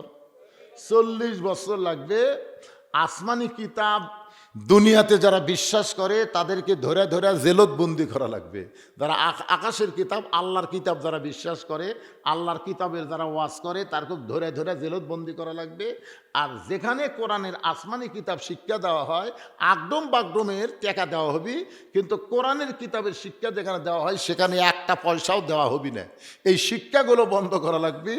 আসমানি কিতাব যারা বিশ্বাস করে তাদেরকে জেলত তোলা লাগবে। নতুন করে মানুষ যেন আল্লাহর খবর না পায়, এই চিন্তা দুনিয়ার মধ্যে নিয়ে আসে। আপনি আল্লাহ বলে দাবি করলে উপর দিকে কারো খেয়াল নেই, নিজ দিকে যাওয়ারও কারো চিন্তা নেই, আপনি আল্লাহ হবেন। বর্তমানে বাংলাদেশে কি চলতেছে? এই জন্য আমরা সবাই বলবো সব দেখা হলো শেষ, আগামীতে আমরা দেখব আল্লাহর কোরআনের বাংলাদেশ। জোরে কোন কথা ঠিক কিনা? এখন ফেরাউন বলে আল্লাহ আমি কি করব? মুসা বলতেছে আল্লাহ আমি এখন কি করব? আমি তো যা দেখলাম আমার হাত চুলকায়, ফেরাউনের কান সারা ফাটাবার মন চাই। আল্লাহ বলে মুসা তাহলে দৌড় দে। মুসা বলতেছে আল্লাহ দৌড় কেন দিব? আল্লাহ বলে আমি হুকুম করলাম দৌড় দে। মুসা যখন দৌড় দেয়, ফেরাউন বলতেছে রে সৈন্যরা দেখো, আমার ভয়ে মুসা দৌড়ায়, আমরা ধাবড়াই। মুসা দৌড়াই, ফেরাউনের গ্রুপ ধাবড়ায়। এক সময় মুসা বলতেছে আল্লাহ, ফেরাউন কিন্তু বলতেছে আমার ভয়ে দৌড় দিচ্ছে, আমি কিন্তু ফেরাউনের ভয়ে দৌড় দিচ্ছি না, আমি আপনার হুকুমে দৌড়াই। আল্লাহ বলে মুসা এমন একটা জায়গায় যাও, যেই জায়গায় গেলে তুমি হবা নিরাপদ আর ফেরাউন হবে বিপদ। আল্লাহর বান্দার একটু মনোযোগ দেন। আল্লাহ বলে মুসা রে, মৃত্যুকে পছন্দ করার 3 নম্বর কারণ কি? মুসা বলতেছে আল্লাহ মৃত্যুকে পছন্দ করার 3 নম্বর কারণ হলো এই দুনিয়া ক্ষণস্থায়ী, মৃত্যুর মাধ্যমে ক্ষণস্থায়ী দুনিয়া আমার পরিসমাপ্তি হবে, আখিরাতের চিরজীবন আমি পেয়ে যাব। আপনার বলেন তো ক্ষণস্থায়ী ভালো না চিরস্থায়ী ভালো? তাহলে দুনিয়া কি? ক্ষণস্থায়ী। আর মরার পরে আমরা যেই জগৎ পাবো সেইটা কি? তাহলে আপনারা চিরস্থায়ী পছন্দ করেন না ক্ষণস্থায়ী? 1 নম্বর হলো না মরলে জান্নাতে যাওয়া যাবে না, 2 নম্বর মরবো আল্লাহর জন্যে, আর 3 নম্বর হলো দুনিয়া ক্ষণস্থায়ী বাদ দিয়ে চিরস্থায়ী আখিরাতে যাব। এই 3টা কারণে আমাদের সবাইকে মৃত্যুকে ভালোবাসতে হবে। বাজান একটু মনোযোগ দিয়ে শোনেন। আল্লাহ বলেন আলী, ফাতেমার ওড়না কে কিনেছে? আলী। ফাতেমা হলো পর্দানিশী। আল্লাহ নবীর মেয়ে ফাতেমা হলো পর্দানিশী। জোরে বলেন কি নিশি? কেমন পর্দানিশী? আল্লাহ নবী বললেন, ফাতেমা রে, মেয়েদের জন্য মাত্র 4টা আমল করা লাগবে। 1 নম্বর হলো নামাজ, 24 ঘন্টার মধ্যে 5 বার নামাজ আদায় করবা ও ফাতেমা। 2 নম্বর হলো রমজান মাসে 1 মাস রোজা রাখবা, 12 মাসের মধ্যে রোজার হক আদায় হয়ে যাবে ফাতেমা। 3 নম্বর স্বামীর খেদমত। স্বামীর খেদমত সবসময় করা লাগবে না, তবে যখন স্বামী খেদমত চাবে তখন খেদমত করবা। রাসূল বলে 4 নম্বর ফাতেমা, সতীত্বের হেফাজত, পর্দা করা। ফাতেমা, এই পর্দার কোনো সময় নাই, এই পর্দা সব সময় করা লাগবে। ফাতেমার কাছে একটা ওড়না ছিল, ওই ওড়নাটা মাথার ওপর এভাবে তুলে দিয়ে বলল, বাবা। এই মুহূর্ত থেকে ফাতেমা পর্দার মধ্যে ঢুকে গেল। বাবা, এই মুহূর্ত থেকে ফাতেমা পর্দার মধ্যে ঢুকে গেল। আল্লাহ রাসূল বললেন, আল্লাহ, আমার মেয়ের কাছে পর্দার ওয়াজ করলাম, আমার মেয়েটা পর্দার মধ্যে ঢুকে গেল। আল্লাহ, তুমি পর্দা কবুল করে নিও। ফাতেমার পর্দা আল্লাহ এমন কবুল করেছে, এক সময় আল্লাহ তাআলা নবীকে জানাই দিল, নবী গো, আপনার ফাতেমা পর্দানিশী হওয়ার কারণে আমি আল্লাহ তাআলা ফাতেমার জন্য একটা ডিগ্রি দিয়ে দিলাম। রাসূল বলে, আল্লাহ কি ডিগ্রি দিলেন? আল্লাহ বললেন, সাইদাতুন নিসাই আহলেল জান্নাহ। আপনার ফাতেমাকে শুধুমাত্র পর্দানিশী হওয়ার কারণে জান্নাতি নারীদের নেত্রী বানায়া দিলাম। নবী বলেন, আলী রে, সেই ফাতেমার ওড়না দুনিয়ার কোনো মানুষ কিনুক, এইটা আল্লাহ পছন্দ করে নাই। ফাতেমার ওড়না দুনিয়ার কোনো মানুষ কিনবে, এইটা আল্লাহ পছন্দ করে না। কারণ পর্দানিশী নারীকে আল্লাহ বড় ভালোবাসে। আমার মায়েরা যারা পর্দায় আছেন, মা, পর্দার মধ্যে যদি থাকেন, আল্লাহ তাআলা আপনাদের ভালোবাসবে, আপনাদের হাতের মধ্যে বরকত দিবে। আপনারা যা কিছু করবেন সব কিছু আল্লাহ রহমত দিয়া হেফাজত করবে। ধরে কান সুবহানাল্লাহ। পর্দানিশী নারীরা যখন তরকারি পাক করবে, ওই তরকারির স্বাদ হবে, ভাত পাক করবে, ভাত স্বাদ হবে। পর্দানিশী নারীরা যার মধ্যে হাত দিবে, সেইটার মধ্যে আল্লাহ বরকত দিয়া দিবে। আর নবী বলেন, আলী রে, আল্লাহ একজন ফেরেশতাকে, একটা ফেরেশতাকে খরিদ্দার বানায়া 6টা দিরহাম দিয়া তোমার কাছ থেকে ফাতেমার ওড়নাটা কিনে নিয়া আল্লাহ সেই ওড়নাটা জান্নাতের মধ্যে যত্ন করে রাইখা দিয়েছে। আলী, আলী রে, যেই ফকির তোমার কাছে ভিক্ষা চাইলো, যেই ফকিরকে তুমি 6টা দিরহাম দান করে দিলা, এই ফকিরকে তুমি চেনো না, কিন্তু ওই ফকিরটা হলো ওই ফেরেশতা, যেই ফেরেশতা ফাতেমার ওড়না কিনে জান্নাতের মধ্যে আল্লাহর হুকুমে যত্ন করে রেখেছে। আল্লাহ তাআলা ওই ফেরেশতাকে ফকির বানায় তোমার কাছে পাঠায়, বলতেছে, যাও যাও, আলীর কাছ থেকে 6টা দিরহাম নিয়ে আসো। ফেরেশতা কান্দের, বলে, আল্লাহ, যে 6টা দিরহাম দিয়া হাসান হোসেনের জন্য খাবার কিনবে, আপনি সেই 6টা দিরহাম আবার ফেরত নেবেন। আল্লাহ, আপনি এত নিষ্ঠুর, আল্লাহ, আপনি এত নিষ্ঠুর। আল্লাহ বলতেছেন, আল্লাযী খলাকাল মাউতা ওয়াল হায়াতা লিয়াবলুয়াকুম আইয়ুকুম আহসানু আমালা। ফেরেশতারে, আমি আল্লাহ আজকে আলীকে পরীক্ষা করব, আমার কোরআনের দাম বেশি না তার সন্তানের দাম বেশি? আমার কোরআনের দাম যদি আলীর কাছে বেশি হয়, তাহলে 6টা দিরহাম দিয়া টোপলা কিনবে না, বরং 6টা দিরহাম কোরআনের কারণে আবার তোমার হাতে ফেরত দিবে। নবী বলে, আলী রে, ওই ফেরেশতা ফকির হয়ে তোমার কাছে যখন ভিক্ষা চাইলো, তুমি প্রথমে একটা দিরহাম দিবার চাইলা, কোরআনকে গুরুত্ব দিয়ে, আম্মা সাইলা ফালা তানহার, ফাইলকারীকে ফিরান যাবে না। কিন্তু একটা দিরহাম যেই মাত্র দিবা, এমন সময় আল্লাহর কোরআন বলল, ওমা তুনফিকু মিন শাইইন ফি সাবিলিল্লাহি ওয়াফা ইলাইকুম। কেউ যদি আল্লাহ রাস্তায় দেয়, আল্লাহ তাকে আবার ফিরিয়ে দেয়। আল্লাহকে কেউ যদি 1 দেয়, আল্লাহ তাকে 10 গুণ বাড়ায় দেয়। আলী, তুমি আল্লাহর কোরআনকে বিশ্বাস করে ফকিরকে যখন 6টা দিরহাম দিয়া দিলাম, ফকির 6টা দিরহাম নিয়ে আল্লাহর কাছে কাঁদতেছে।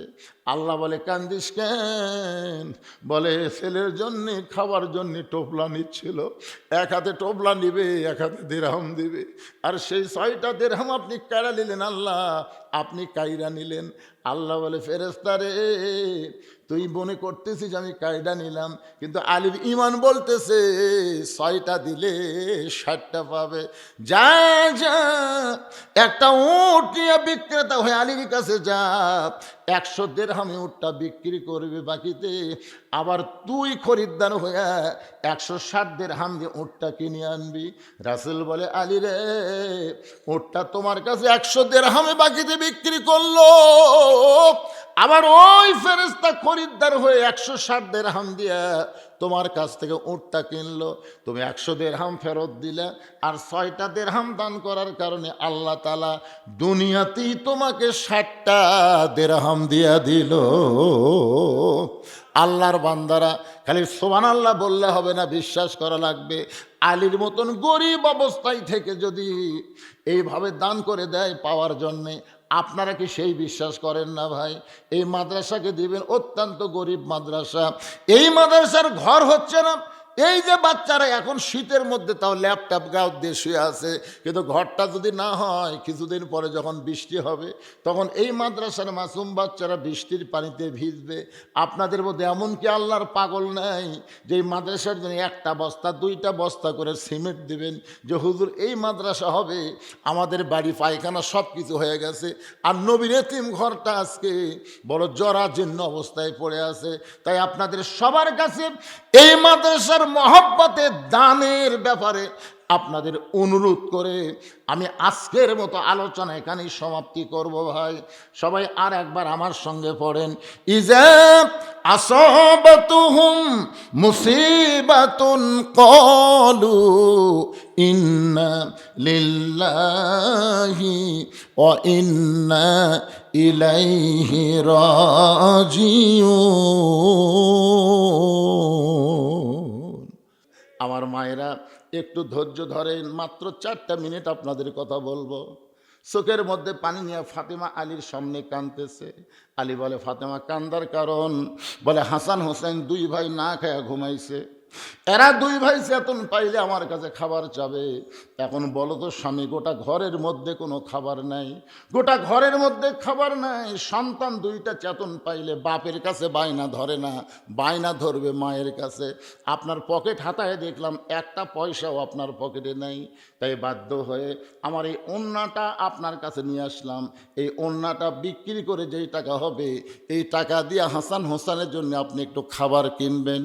হযরত আলীর চোখ দিয়ে দর দর করে পানি পড়তেছে, ফাতেমার চোখ দিয়ে পানি পড়তেছে। হযরত আলী ফাতেমার চোখের পানি নিজের হাতে মুছে নিয়ে নিজের গালে মেখে বলতেছে, ফাতেমা রে, দুনিয়ার কত ধনী ধনী যুবক তোমাকে বিয়ে করবার চাইছিল, কিন্তু তোমার বাবা আল্লাহর নবী আমার মতন গরিবের সঙ্গে তোমার বিয়ে দিল। আমার সংসারে তোমার কোনো শান্তি নেই, তোমার ব্যবহৃত ওন্না বিক্রি করার জন্য দিচ্ছ, এখন আমি কি করব? হযরত আলী পকেটের মধ্যে ওন্নাখানা নিয়ে বাজারের মধ্যে ঘুরতেছে, কিন্তু বের করে বিক্রি করার কোনো সাহস পাচ্ছে না। হঠাৎ একজন খরিদ্দার এসে বলে, আলী ভাই, আপনি মনে হয় কিছু বিক্রি করবেন। আলী চমকে গেল, আমার পকেটের ওন্নার কথা আল্লাহ ছাড়া কেউ জানে না, কিন্তু এই খরিদ্দার কেমনে বলল? পকেট থেকে ওন্না বের করে সঙ্গে সঙ্গে খরিদ্দার ব্যাগটা মেলায় ধরে, হযরত আলী ব্যাগের মধ্যে ওন্না ঢুকায় দিলে ওই খরিদ্দার হযরত আলীকে 6টা দিরহাম দিয়ে কোথায় যেন চলে যায়। হযরত আলী 6টা দিরহাম নিয়ে এক দৌড়ে দোকানদারের কাছে গিয়ে বললেন, ভাইজান, 6টা দিরহামের যে খাবার হবে তাড়াতাড়ি টোপলা করে দাও, আমার হাসান হোসেন চেতন পাইলে মারে কষ্ট দিবে। দোকানদার তাড়াতাড়ি টোপলা করে হযরত আলীর হাতে যখন টোপলাখানা দিবার চাই, দাম কত? 6টা দিরহাম। হযরত আলী পকেট থেকে 6টা দিরহাম যখন বের করে দিবে, এমন সময় এক ফকির এসে বলতেছে, আলী ভাই, আজকে 3 দিন হলে আমার বাড়িতে কোনো খাবার নাই, যদি পারেন আল্লাহর রাস্তে আমার একটু খাবার দেন। হযরত আলী চিন্তায় পড়ে গেল, 6টা দিরহামের খাবার টোপলা হয়েছে, এখান থেকে যদি আবার ফকিরকে দান করি তাহলে টোপলা কেমনে নিব? এমন সময় আল্লাহর কোরআন বলতেছে, আলী রে, আম্মা সাইলা ফালা তানহার, সায়েলকারীকে ফিরাস না। হযরত আলী সিদ্ধান্ত নিলেন, একটা টাকা ফকিরকে দিবেন, 5টা দিরহামের খাবার নিয়ে বাড়ি যাবেন। এই মনে করে ফকিরকে যখন একটা দিরহাম দিবার চায়, এমন সময় আল্লাহর কোরআন বলতেছে, ওমা তুনফিকু মিন শাইইন ফি সাবিলিল্লাহি ওয়াফা ইলাইকুম ওয়া আনতুম লা তুজলামুন। আলী রে, ফকিরকে যদি একটা দিরহাম দাও, আল্লাহ তোমাকে 10টা দিরহাম দেবে, 2টা দিরহাম দিলে 20টা দিরহাম দেবে, 6টা দিরহাম যদি তুমি দান করে দাও, আল্লাহ বলতেছে আমি তোমাকে 60টা দিরহাম পুরস্কার দিয়া দিব। হযরত আলী আল্লাহর কোরআনকে বিশ্বাস করে ফকিরকে 6টা দিরহাম যখন দিয়ে দেয়, ফকির হাসতে হাসতে যখন চলে গেল, দোকানদার বলে, আলী ভাই টোপলার খবর কি? আলী বলতেছে, 1 টোপলা দিয়ে আমার হবে না, তুমি 2 বস্তা খাবার প্যাকেট করো। দোকানদারকে 2 বস্তা খাবার প্যাকেট করে হযরত আলী বাজারের মধ্যে ঘুরতেছে। হঠাৎ একজন ব্যক্তি উট নিয়ে রাস্তা দিয়ে আসতেছে, সালাম দিয়ে বলে, আলী ভাই, অযথা বাজারে ঘোরা জায়েজ নাই, এই উটটাকে কিনবেন নাকি? আলী বলতেছে, একটা পয়সাও তোমার পকেটে নাই, তোমার উটটা আমি কেমনে কিনবো? উটওয়ালা বলতেছে, 100 দিরহাম বাকিতে উটটা কিনেন, বিক্রি করে আপনি টাকা দিবেন। এটাও কি আপনি পারবেন না?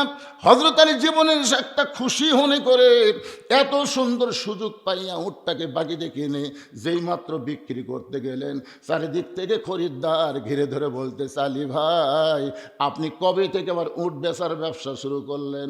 কত দাম নেবেন? এক খরিদ্দার বলতেছে, আলী রে, বেশিক্ষণ বাজারে থাকা যাবে না, আমি 160 দিরহাম তোমাকে দিয়ে দিলাম। হযরত আলী 160 দিরহামে উটটা বিক্রি করে উটওয়ালাকে 100 দিরহাম ফেরত দিয়া বাকি 60টা দিরহাম নিয়ে দোকানে বললেন, ভাইজান খবর কি? বলে, আপনার কথা মতো 2 বস্তা প্যাকেট করেছি, দাম কত নিবা?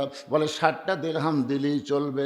হযরত আলী 60টা দিরহাম দিয়ে 2 বস্তা কান্দে করে যেই মাত্র ফাতেমার বাড়ির দরজায়, এখন দরজা বন্ধ দেখে হযরত আলী সালাম দিলেন, আসসালামু আলাইকুম ইয়া হালাল বাইত। ফাতেমা দরজার উপর থেকে বলতেছে, ওয়া আলাইকুম আসসালাম, দরজা খোলা গেল না। হযরত আলী বলে, ফাতেমা দরজা খোলো।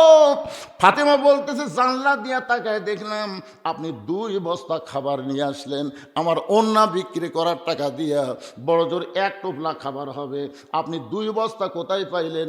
এটা যতক্ষণ না বলবেন ততক্ষণ আমি দরজা খুলব না। আলী বলতেছেন, ফাতেমা কষ্ট পাইতেছি, দরজা খোলো, দরজা খুললি আমি বস্তার খবর বলবো। ফাতেমা বলতেছে, আগে বলেন তারপরে দরজা খুলবো। আপনি কি মনে করেছেন আর স্বামী বেতন পায় 10,000 আর বাসা ভাড়া 12,000, মাস গোস্ত কিনে বউ কিছুই কয় না, এমন ফাতেমা তো আমি না, বরং 2 বস্তা কোথায় পাইলেন? যতক্ষণ না বলবেন ততক্ষণ আমি দরজা খুলব না। আলী বলতেছে, ফাতেমা দরজা খুললি আমি বলবো। ফাতেমা বলতেছে, আগে বলেন তারপরে দরজা খুলবো। এভাবে স্বামী স্ত্রীর মধ্যে 1 ঘন্টা চলতেছে, ফাতেমাও দরজা খোলে না, আলীও বস্তার খবর বলে না। এমন সময় আল্লাহর কোরআন আলীর সামনে এসে বলতেছে, আর রিজালু কাওয়ামুনা আলান নিসা। আলী রে, পুরুষ থাকবে উপরে, নারী থাকবে নিচে। জোরে গান সুবহানাল্লাহ। এরশাদ চাচার পর থেকে এ পর্যন্ত আমরা খালি মেয়ে মানুষের তলে ছিলাম। জোরে কোন কথা ঠিক কিনা?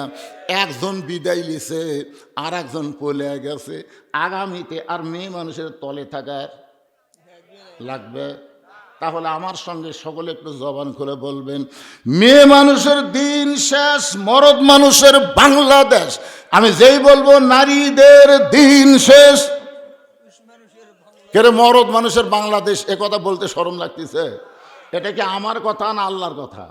আর রিজালু কাওয়ামুন আলান নিসা, পুরুষ থাকবে উপরে, নারী থাকবে নিচে। আলী চিন্তা করতে যে ফাতেমা যখন দরজা না খুলল, আমি আর ফাতেমার কাছে অনুরোধ করব না। রাগ করে 2 বস্তা কান্দে করে নবীর দরবারে চলে গেছে। আল্লাহ নবী তখন চকিয়ার উপর বসেছিলেন। হযরত আলীর কান্দে 2 বস্তা থেকে নবী আমার চকিয়া থেকে উঠে এসে আলীর কপালে একটা চুমা দিলেন। চুমা দেওয়ার পরে নবী নিজের হাতেই 2টা বস্তা নামাই নিলেন। নবী 2টা বস্তা নামানোর পরে নবী তাকায় দেখে আলীর মুখটা গোমরা দেখা যায়। রাসূল বলে, আলী, আমি এসে তোমার কাঁধ থেকে 2টা বস্তা নিজেই নামাই নিলাম, আবার তোমার কপালে চুমা দিলাম, এরপরেও তোমার মুখটা গোমরা দেখতে পাই। আলী বলতেছেন, ইয়া রাসূলুল্লাহ, আপনি অত্যন্ত ভালো মানুষ, কিন্তু আপনার মেয়ে যেই বলছে আপনি অত্যন্ত ভালো মানুষ, কিন্তু আপনার মেয়ে, রাসূল বলে যা বলছো বলছো, এরপরে এক শব্দ উচ্চারণ হবে না। কি আমার মেয়ে কি? আলী বলতে যে হুজুর বলবো না। রাসূল বলতে আলী রে, ফাতেমা যদি দরজা খুলতো তাহলে তুমি কি আমার কাছে আসতে? আলী বলতে তো হুজুর, আপনার মেয়ে যদি দরজা খুলতো তাহলে আমি আপনার কাছে আসতাম না। আল্লাহর নবী বললেন ফাতেমা ইচ্ছা করেই দরজা খুলে দেয় নাই। আলী বলতেছে আপনার মেয়ে ইচ্ছা করে কেন দরজা খুললো না? রাসূল বলতেছে 4 কারণ। জোরে কোন কয় কারণ? হযরত আলী বলতেছে ইয়া রাসূলুল্লাহ কি 4টা কারণ?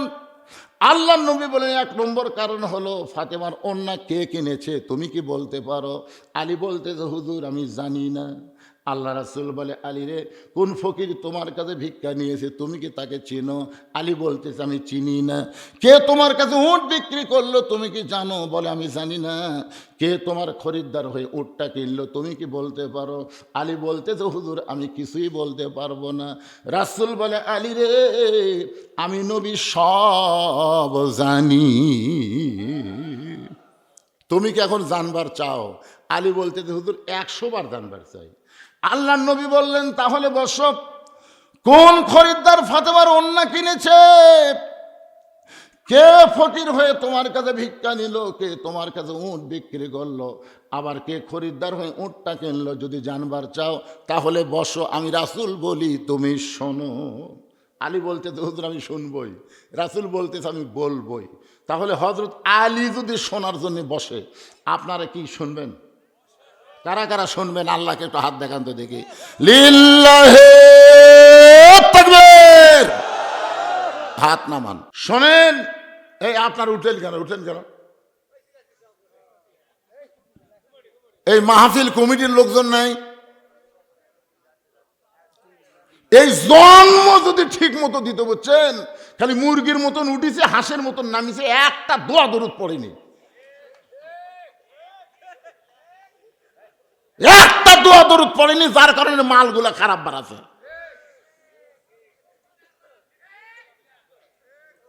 শোনেন ভাইরে, এই যে পেটত বাচ্চা আসার আগে কিছু দোয়া দরুদ আছে না নাই? স্বামী স্ত্রীর মিলনের দোয়া দরুদ আছে না? কথা কোন আছে না নাই?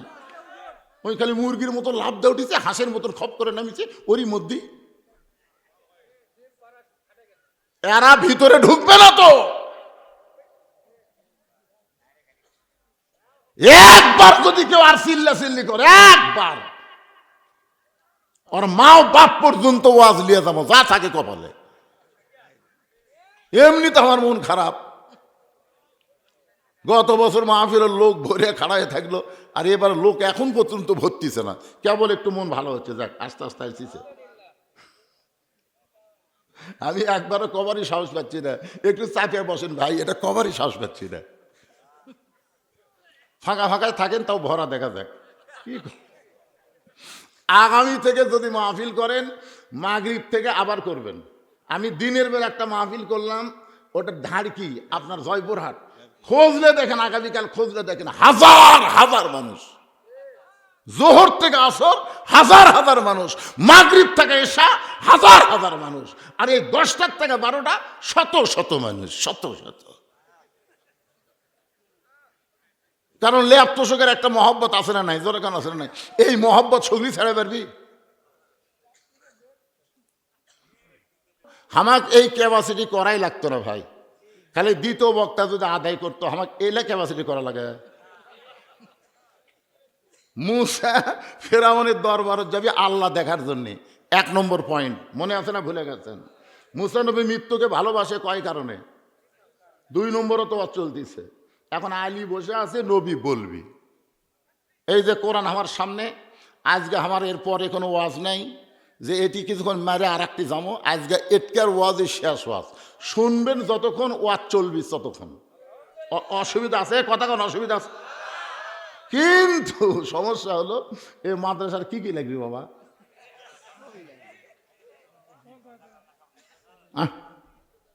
সামনে বিল্ডিং হচ্ছে, তো একটু বাকি অংশ একটু আছে, তিনটা পিলার। মাত্র 3 পিলার? 3 পিলার হলে একটা খোপ হবে আর কি, একটা কক্ষ। এই যে মুরব্বী চাচা, ও চাচা, ও চাচা, এ হাত তুলছেন বারে শোনার জন্য। এই সময় উঠে গেলে প্যারালাইসিস হইবা। না কে বসে আছে? কোন আলী বসে আছে।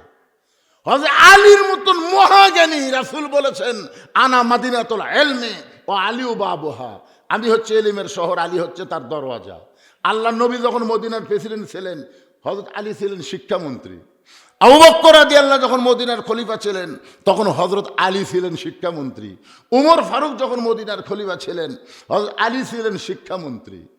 ওসমান গনি যখন মদিনার খলিফা ছিলেন, তখন আলী ছিলেন শিক্ষামন্ত্রী। তার মানে বোঝা গেল খলিফা পাল্টিছে, শিক্ষামন্ত্রী পাল্টেনি। আজকে বাংলাদেশে আলীর মতন শিক্ষামন্ত্রী থাকলে এ মাদ্রাসার জন্য ভিক্ষা করা লাগতো। একদম বাগডম ঘোড়ারম সাদা ঢাক ঢোলক ঝাঁঝর বাঁধা মুসলমানের দেশে বন্ধ করে দিয়ে আল্লাহর কোরআনের শিক্ষা চালু হতো। জোরে কোন কথা ঠিক কিনা? খায়রুকুম মান তাআল্লামাল কোরআন ওয়া আল্লামা। ওই ব্যক্তির চাইতে উত্তম কোনো ব্যক্তি নাই যে ব্যক্তি আল্লাহ রাস্তায় মানুষকে কোরআন শিখায় এবং কোরআন শিখে এবং কোরআনের শিক্ষা দেয়। আজকে সেই মাদ্রাসার করুণ অবস্থা। 3টা পিলার লাগবি, পিলারের কথা শুনে এক মুরব্বী লাফ দিয়ে উঠলো। কে উঠেছেন? আমার কাছে আসেন।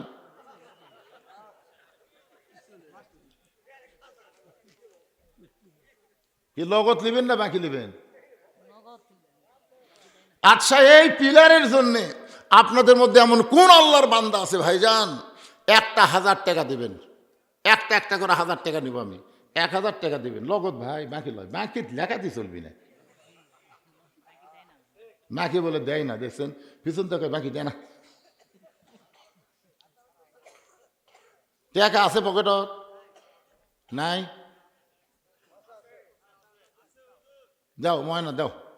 মাদ্রাসার পিলার বাবা, মাদ্রাসার পিলারে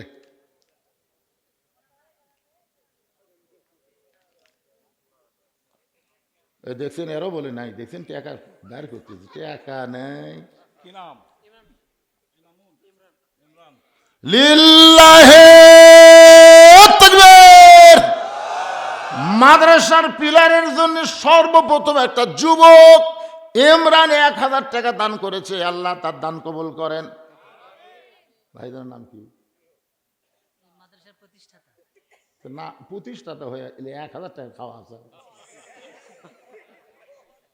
আপনি 10,000 দেন, মাখিয়েছেন আপনি, মাখিয়েছেন। প্রতিষ্ঠাতা টাকা কোনোদিন হেরাবি না। আমি তার বুঝবার পারিনি ভাই রে। মাদ্রাসার প্রতিষ্ঠাতা ভাই আমার 1000 টাকা নগদে দিয়েছে। আরো 10,000 টাকার দাবি করলাম পিলারের জন্যে। যাদের বাপ মা কবরে গেছে, বাপ মা মারা গেছে, বাপ মার কথা মনে করে এই মাদ্রাসায় একটা কোরআন শরীফ বাবদ 500 টাকা দান করা লাগবে। যাদের বাপ মা মারা গেছে ওই বাপ মার কথা মনে করে এই নবীর এতিম মাদ্রাসায় একটা কোরআন শরীফ দান করবেন। কোরআন শরীফ বাজার থেকে আনা লাগবে না, আপনি 500 টাকা দিলে একটা কোরআন দানের সওয়াব আল্লাহ দিয়া দিবে।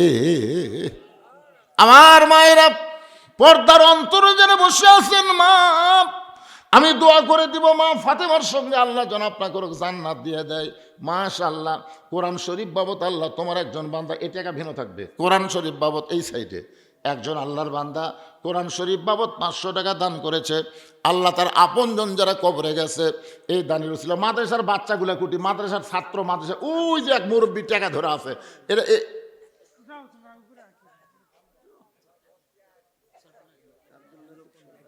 কোনটা? না, যে মুরব্বী টাকা দিল। আরে ব্যাগ লিয়ে যাবার কি কথা? এই ব্যাগের টাকাতে ফিলের হবি?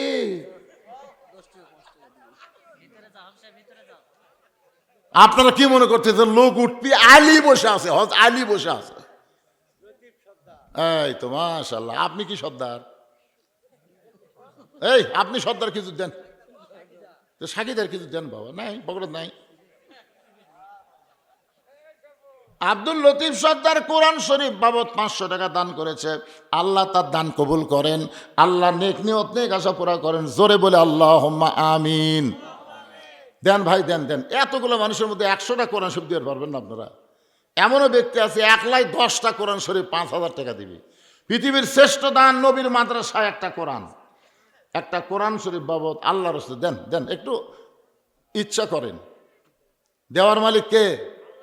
আপনারা খালি দিবেন। এই বাকি লেন তো, বাকি লেন, বাকি লেন, আদায় হবে ইনশাল্লাহ। এই বাকির নাম ফাঁকি কয়া মানুষ অনেকে সাহস পাচ্ছে না, টাকা সবাই নিয়ে যাচ্ছে। তাই দেন দেন, আপনাদের মধ্যে 500 টাকা নাই। পৃথিবীর শ্রেষ্ঠ দান নবীর মাদ্রাসাত একটা কোরআন, একটা কোরআন শরীফ। ওমা তুনফিকু মিন শাইইন ফি সাবিলিল্লাহি ইউওয়াফা ইলাইকুম ওয়া আনতুম লা তুজলামুন। কে রে ছেলেরা, এই তোরা এখনই আসাবার, এখনই দৌড় মারিস করে। জুমার দিনে সবার শেষে এসে আগে যায়। আপনারা কোন তো, এরা কি নামাজ পড়বার আসে? এরা আল্লাহর সাথে মশকরা করবার আসে। আসে শেষে, যায় আগে। কি দিল? আপনি বলছি কোরআন শরীফের টাকা এই দিক থাকা লিখবি।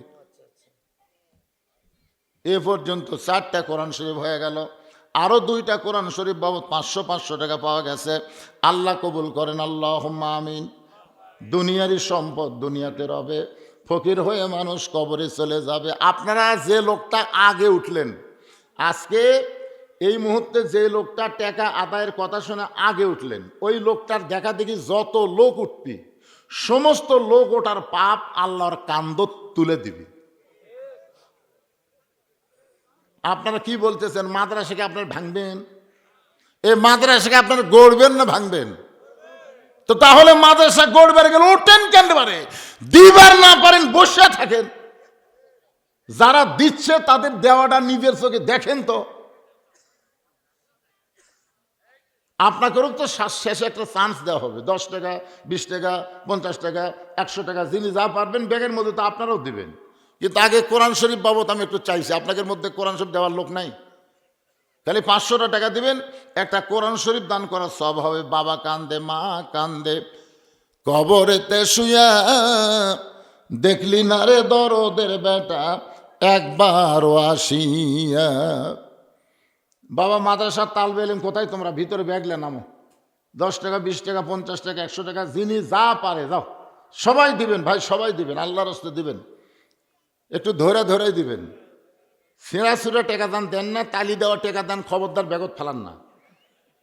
এই তালি দেওয়া টাকা, ছেঁড়া টাকা আপাতত কিন্তু লিচ্ছে না। কেউ লিচ্ছে? দেখবেন একটা পান খাবার গেলেও লেয় না, চা খাবার গেলেও ধরে না, ওই টাকা ব্যাগের মধ্যে মেরে দিছে। আল্লাহ কোরআনে বলেছে, লান তানালুল বিররা হাত্তা তুনফিকু মিম্মা তুহিব্বুন। তুমি যেইটাকে সবচাইতে বেশি মহব্বত করো ওইটাই তুমি আল্লাহ দিয়ে দাও। কারণ এইটা আল্লাহর দরকার নাই, এটা তোমারই দরকার। তোমার জন্য আল্লাহ জান্নাতের ব্যাংকে অ্যাকাউন্ট খুলে রাখছে। যেটা দান করবেন ওইটাই আপনার নিজের। আর সহায় সম্পত্তি, বাড়ি গাড়ি যা কিছু রাইখা যাবেন সব অপরে ভোগ করবে, নিজের জন্য কিছুই থাকবে না। ধান দেন, চাল দেন। এই মাদ্রাসায় ধান দেবেন, ইরির ধান হলে দেবেন। 1 মণ 2 মণ ধান লেখা দেন। এই যে কাগজ কলম নিয়ে নামছে, আপনার লেখা দিবেন যে আমি এই মাদ্রাসায় আল্লাহর রাস্তায় আমার আবাদ হলে 1 মণ ধান দান করব। এই মাদ্রাসা কেমনে চলবে ভাই? যদি আপনার দানের হাতটা গুটাইলেন, সবাই দান করবেন। দানকারী গো পিতা মাতা, সুখে রাইখো কবরে, নূরের টুপি পরাইয়া উঠাবেন রোজ হাসরে। দোয়া করদম, দোয়া করদম, বাদার গায়ে এলাহি, হায়াত দৌলত এলমে দারাজি। এই যে প্রধান অতিথি যাওয়ার সময় একটা ফিস করে একটা কথা কয়ে গেল যে কে জানে 1 লাখ টাকা দিবার আছে। এ যে জনগণ শুনিছে,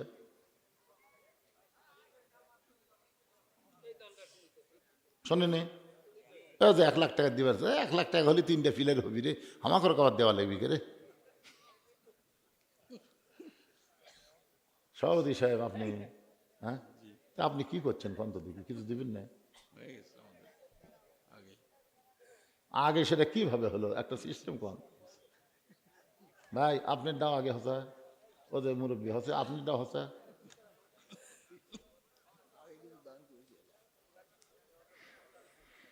না, আগে যদি হয়ে থাকে তার কাছে আবার নতুন করে চাওয়া তো যাবি না। কোরআন শরীফ বাবদ কিছু দেন পারে, কোরআন শরীফ হিসাবে দেন। দেখি আমার ভাইকেল পকেট হাতাচ্ছে, দেখি কি হয়। এই আদায় শেষ, এই ব্যাগগুলো নিয়ে সব ভিতরে আসো, এই স্টেজের ওপর চলে আসো। আর যারা ফাঁকা ফুঁকা হয়ে গেছেন সবাই আবার সামনের দিকে চাপা বসেন, এক্ষুনি আবার আলোচনা শুরু হবে। হ্যাঁ, সবাই সামনের দিকে চাপা আসেন আর জিকির করেন লা ইলাহা ইল্লাল্লাহ। আচ্ছা, লা ইলাহা ইল্লাল্লাহ। এই যারা পিছনে আছেন সামনে আসেন, যারা গেছে চলে গেছে, অসুবিধা কি? ধানের মধ্যে চিটা পাতান থোয়ার দরকার আছে? আপনারা বলেন তো, বিশাল একটা ঠিপ কিন্তু আর্ধেকই চিটা পাতান। বাতাস দেন, বাতাস দিলেই দেখবেন চিটা পাতান উড়ে দেবি। তা আদায় মানে বাতাস দেওয়ার মতন, বুঝলেন না? সে আদায় শুরু করবে, চিটা পাতান আর থাকা পারবি না, আর উড়ে উড়ে চলে দেবে। যেগুলো দানাদার ইমানদার তারা বসে থাকবে ইনশাল্লাহ। আমার বাকি কথাটা আপনাকে বলে আপনাকে নিয়ে আমি আখেরে মোনাজাত করব। সেই জন্য সবাই যারা বাইরে গেলেন ভিতরে আসেন, এখনই আলোচনা শুরু হবে। সবচাইতে বড় বিপদ কি? হ্যাঁ, এই সবচাইতে বড় মুসিবত কি? বুঝবার পারলেন না? আরে এতক্ষণ ধরে বুঝালাম। সবচাইতে আবার কয় মৃত্যু। সবচাইতে বর্তমানে বাংলাদেশ সবচাইতে বড় বিপদ হলো কোরআনের ওয়াজ শুনবি কিন্তু কোরআন অনুযায়ী চলবি না। কি মনে করতেছেন এটা রহমত? যে কোরআনকে আল্লাহ বলেছেন অনুনাজ্জিলু মিনাল কোরআনি মা হুয়া শিফাউ ওয়া রাহমাতুল লিল মুমিনিন, এই কোরআনকে আমি নাজিল করেছি মুমিনদের যাবতীয় রোগের শেফা এবং রহমত স্বরূপ। তাহলে আমরা মুমিন ভাই, এত রাত ধরে আমরা এখানে বসে আছি শুধুমাত্র আল্লাহর কোরআনের মহব্বতে। কোরআনের মাদ্রাসার দিকে একটু মহব্বত করবেন, রাজি আছেন তো? বিলাই আল্লাহুম্মা আমিন। আল্লাহুম্মা আনতাস সালাম ওয়া মিনকাস সালাম তাবারাকতা ইয়া যাল জালালি ওয়াল ইকরাম। আয় আল্লাহ তাআলা, সেই মাগরিবের পর থেকে শীতের ভিতরে এত রাত পর্যন্ত তোমার পাগল বান্দা বান্দিরা আরামের ঘুমকে বাদ দিয়া কোরআন হাদিসের মহব্বত কলিজার মধ্যে নিয়া এই জান্নাতের বাগানে বসে বসে কোরআন হাদিস আলোচনা শোনার শেষে আমি গুনাহগারের সঙ্গে রহমতের দরজায় ফকির হয়ে দোকানা হাত তুলেছে। মেহেরবানি করে আজকের মাহফিল আমাদের সকলের হেদায়েতের জন্যে, নাজাতের জন্যে, জান্নাতের জন্যে কবুল করো। এই মাহফিলের শুরু থেকে শেষ পর্যন্ত যত আলোচনা হয়েছে আল্লাহ, এর মধ্যে যদি ত্রুটি হয়, ভুল হয়, মাফ করে দিও। এর জাহাদিয়া মঞ্জুর করো। সোনার মদিনায় নবী পাকে রওজা মুবারকে আল্লাহ তুমি কবুল করে নাও। তামাম আম্বিয়াই কেরাম, আসহাবে কেরাম, তাবিনী কেরাম, তাবিনী কেরাম, তামাম পৃথিবীর মাটির নিচে যত মুমিনা শুয়ে আছে আল্লাহ, সকলের আরওয়াহ ফরেহা দিয়া কবুল করো। আল্লাহ, আমরা যারা হাত তুলেছি, আমাদের জনম দুঃখিনী মা বাবা যাদের কবরে চলে গেছে, আল্লাহ মেহেরবানি করে মা বাবার কবরকে জান্নাতের টুকরা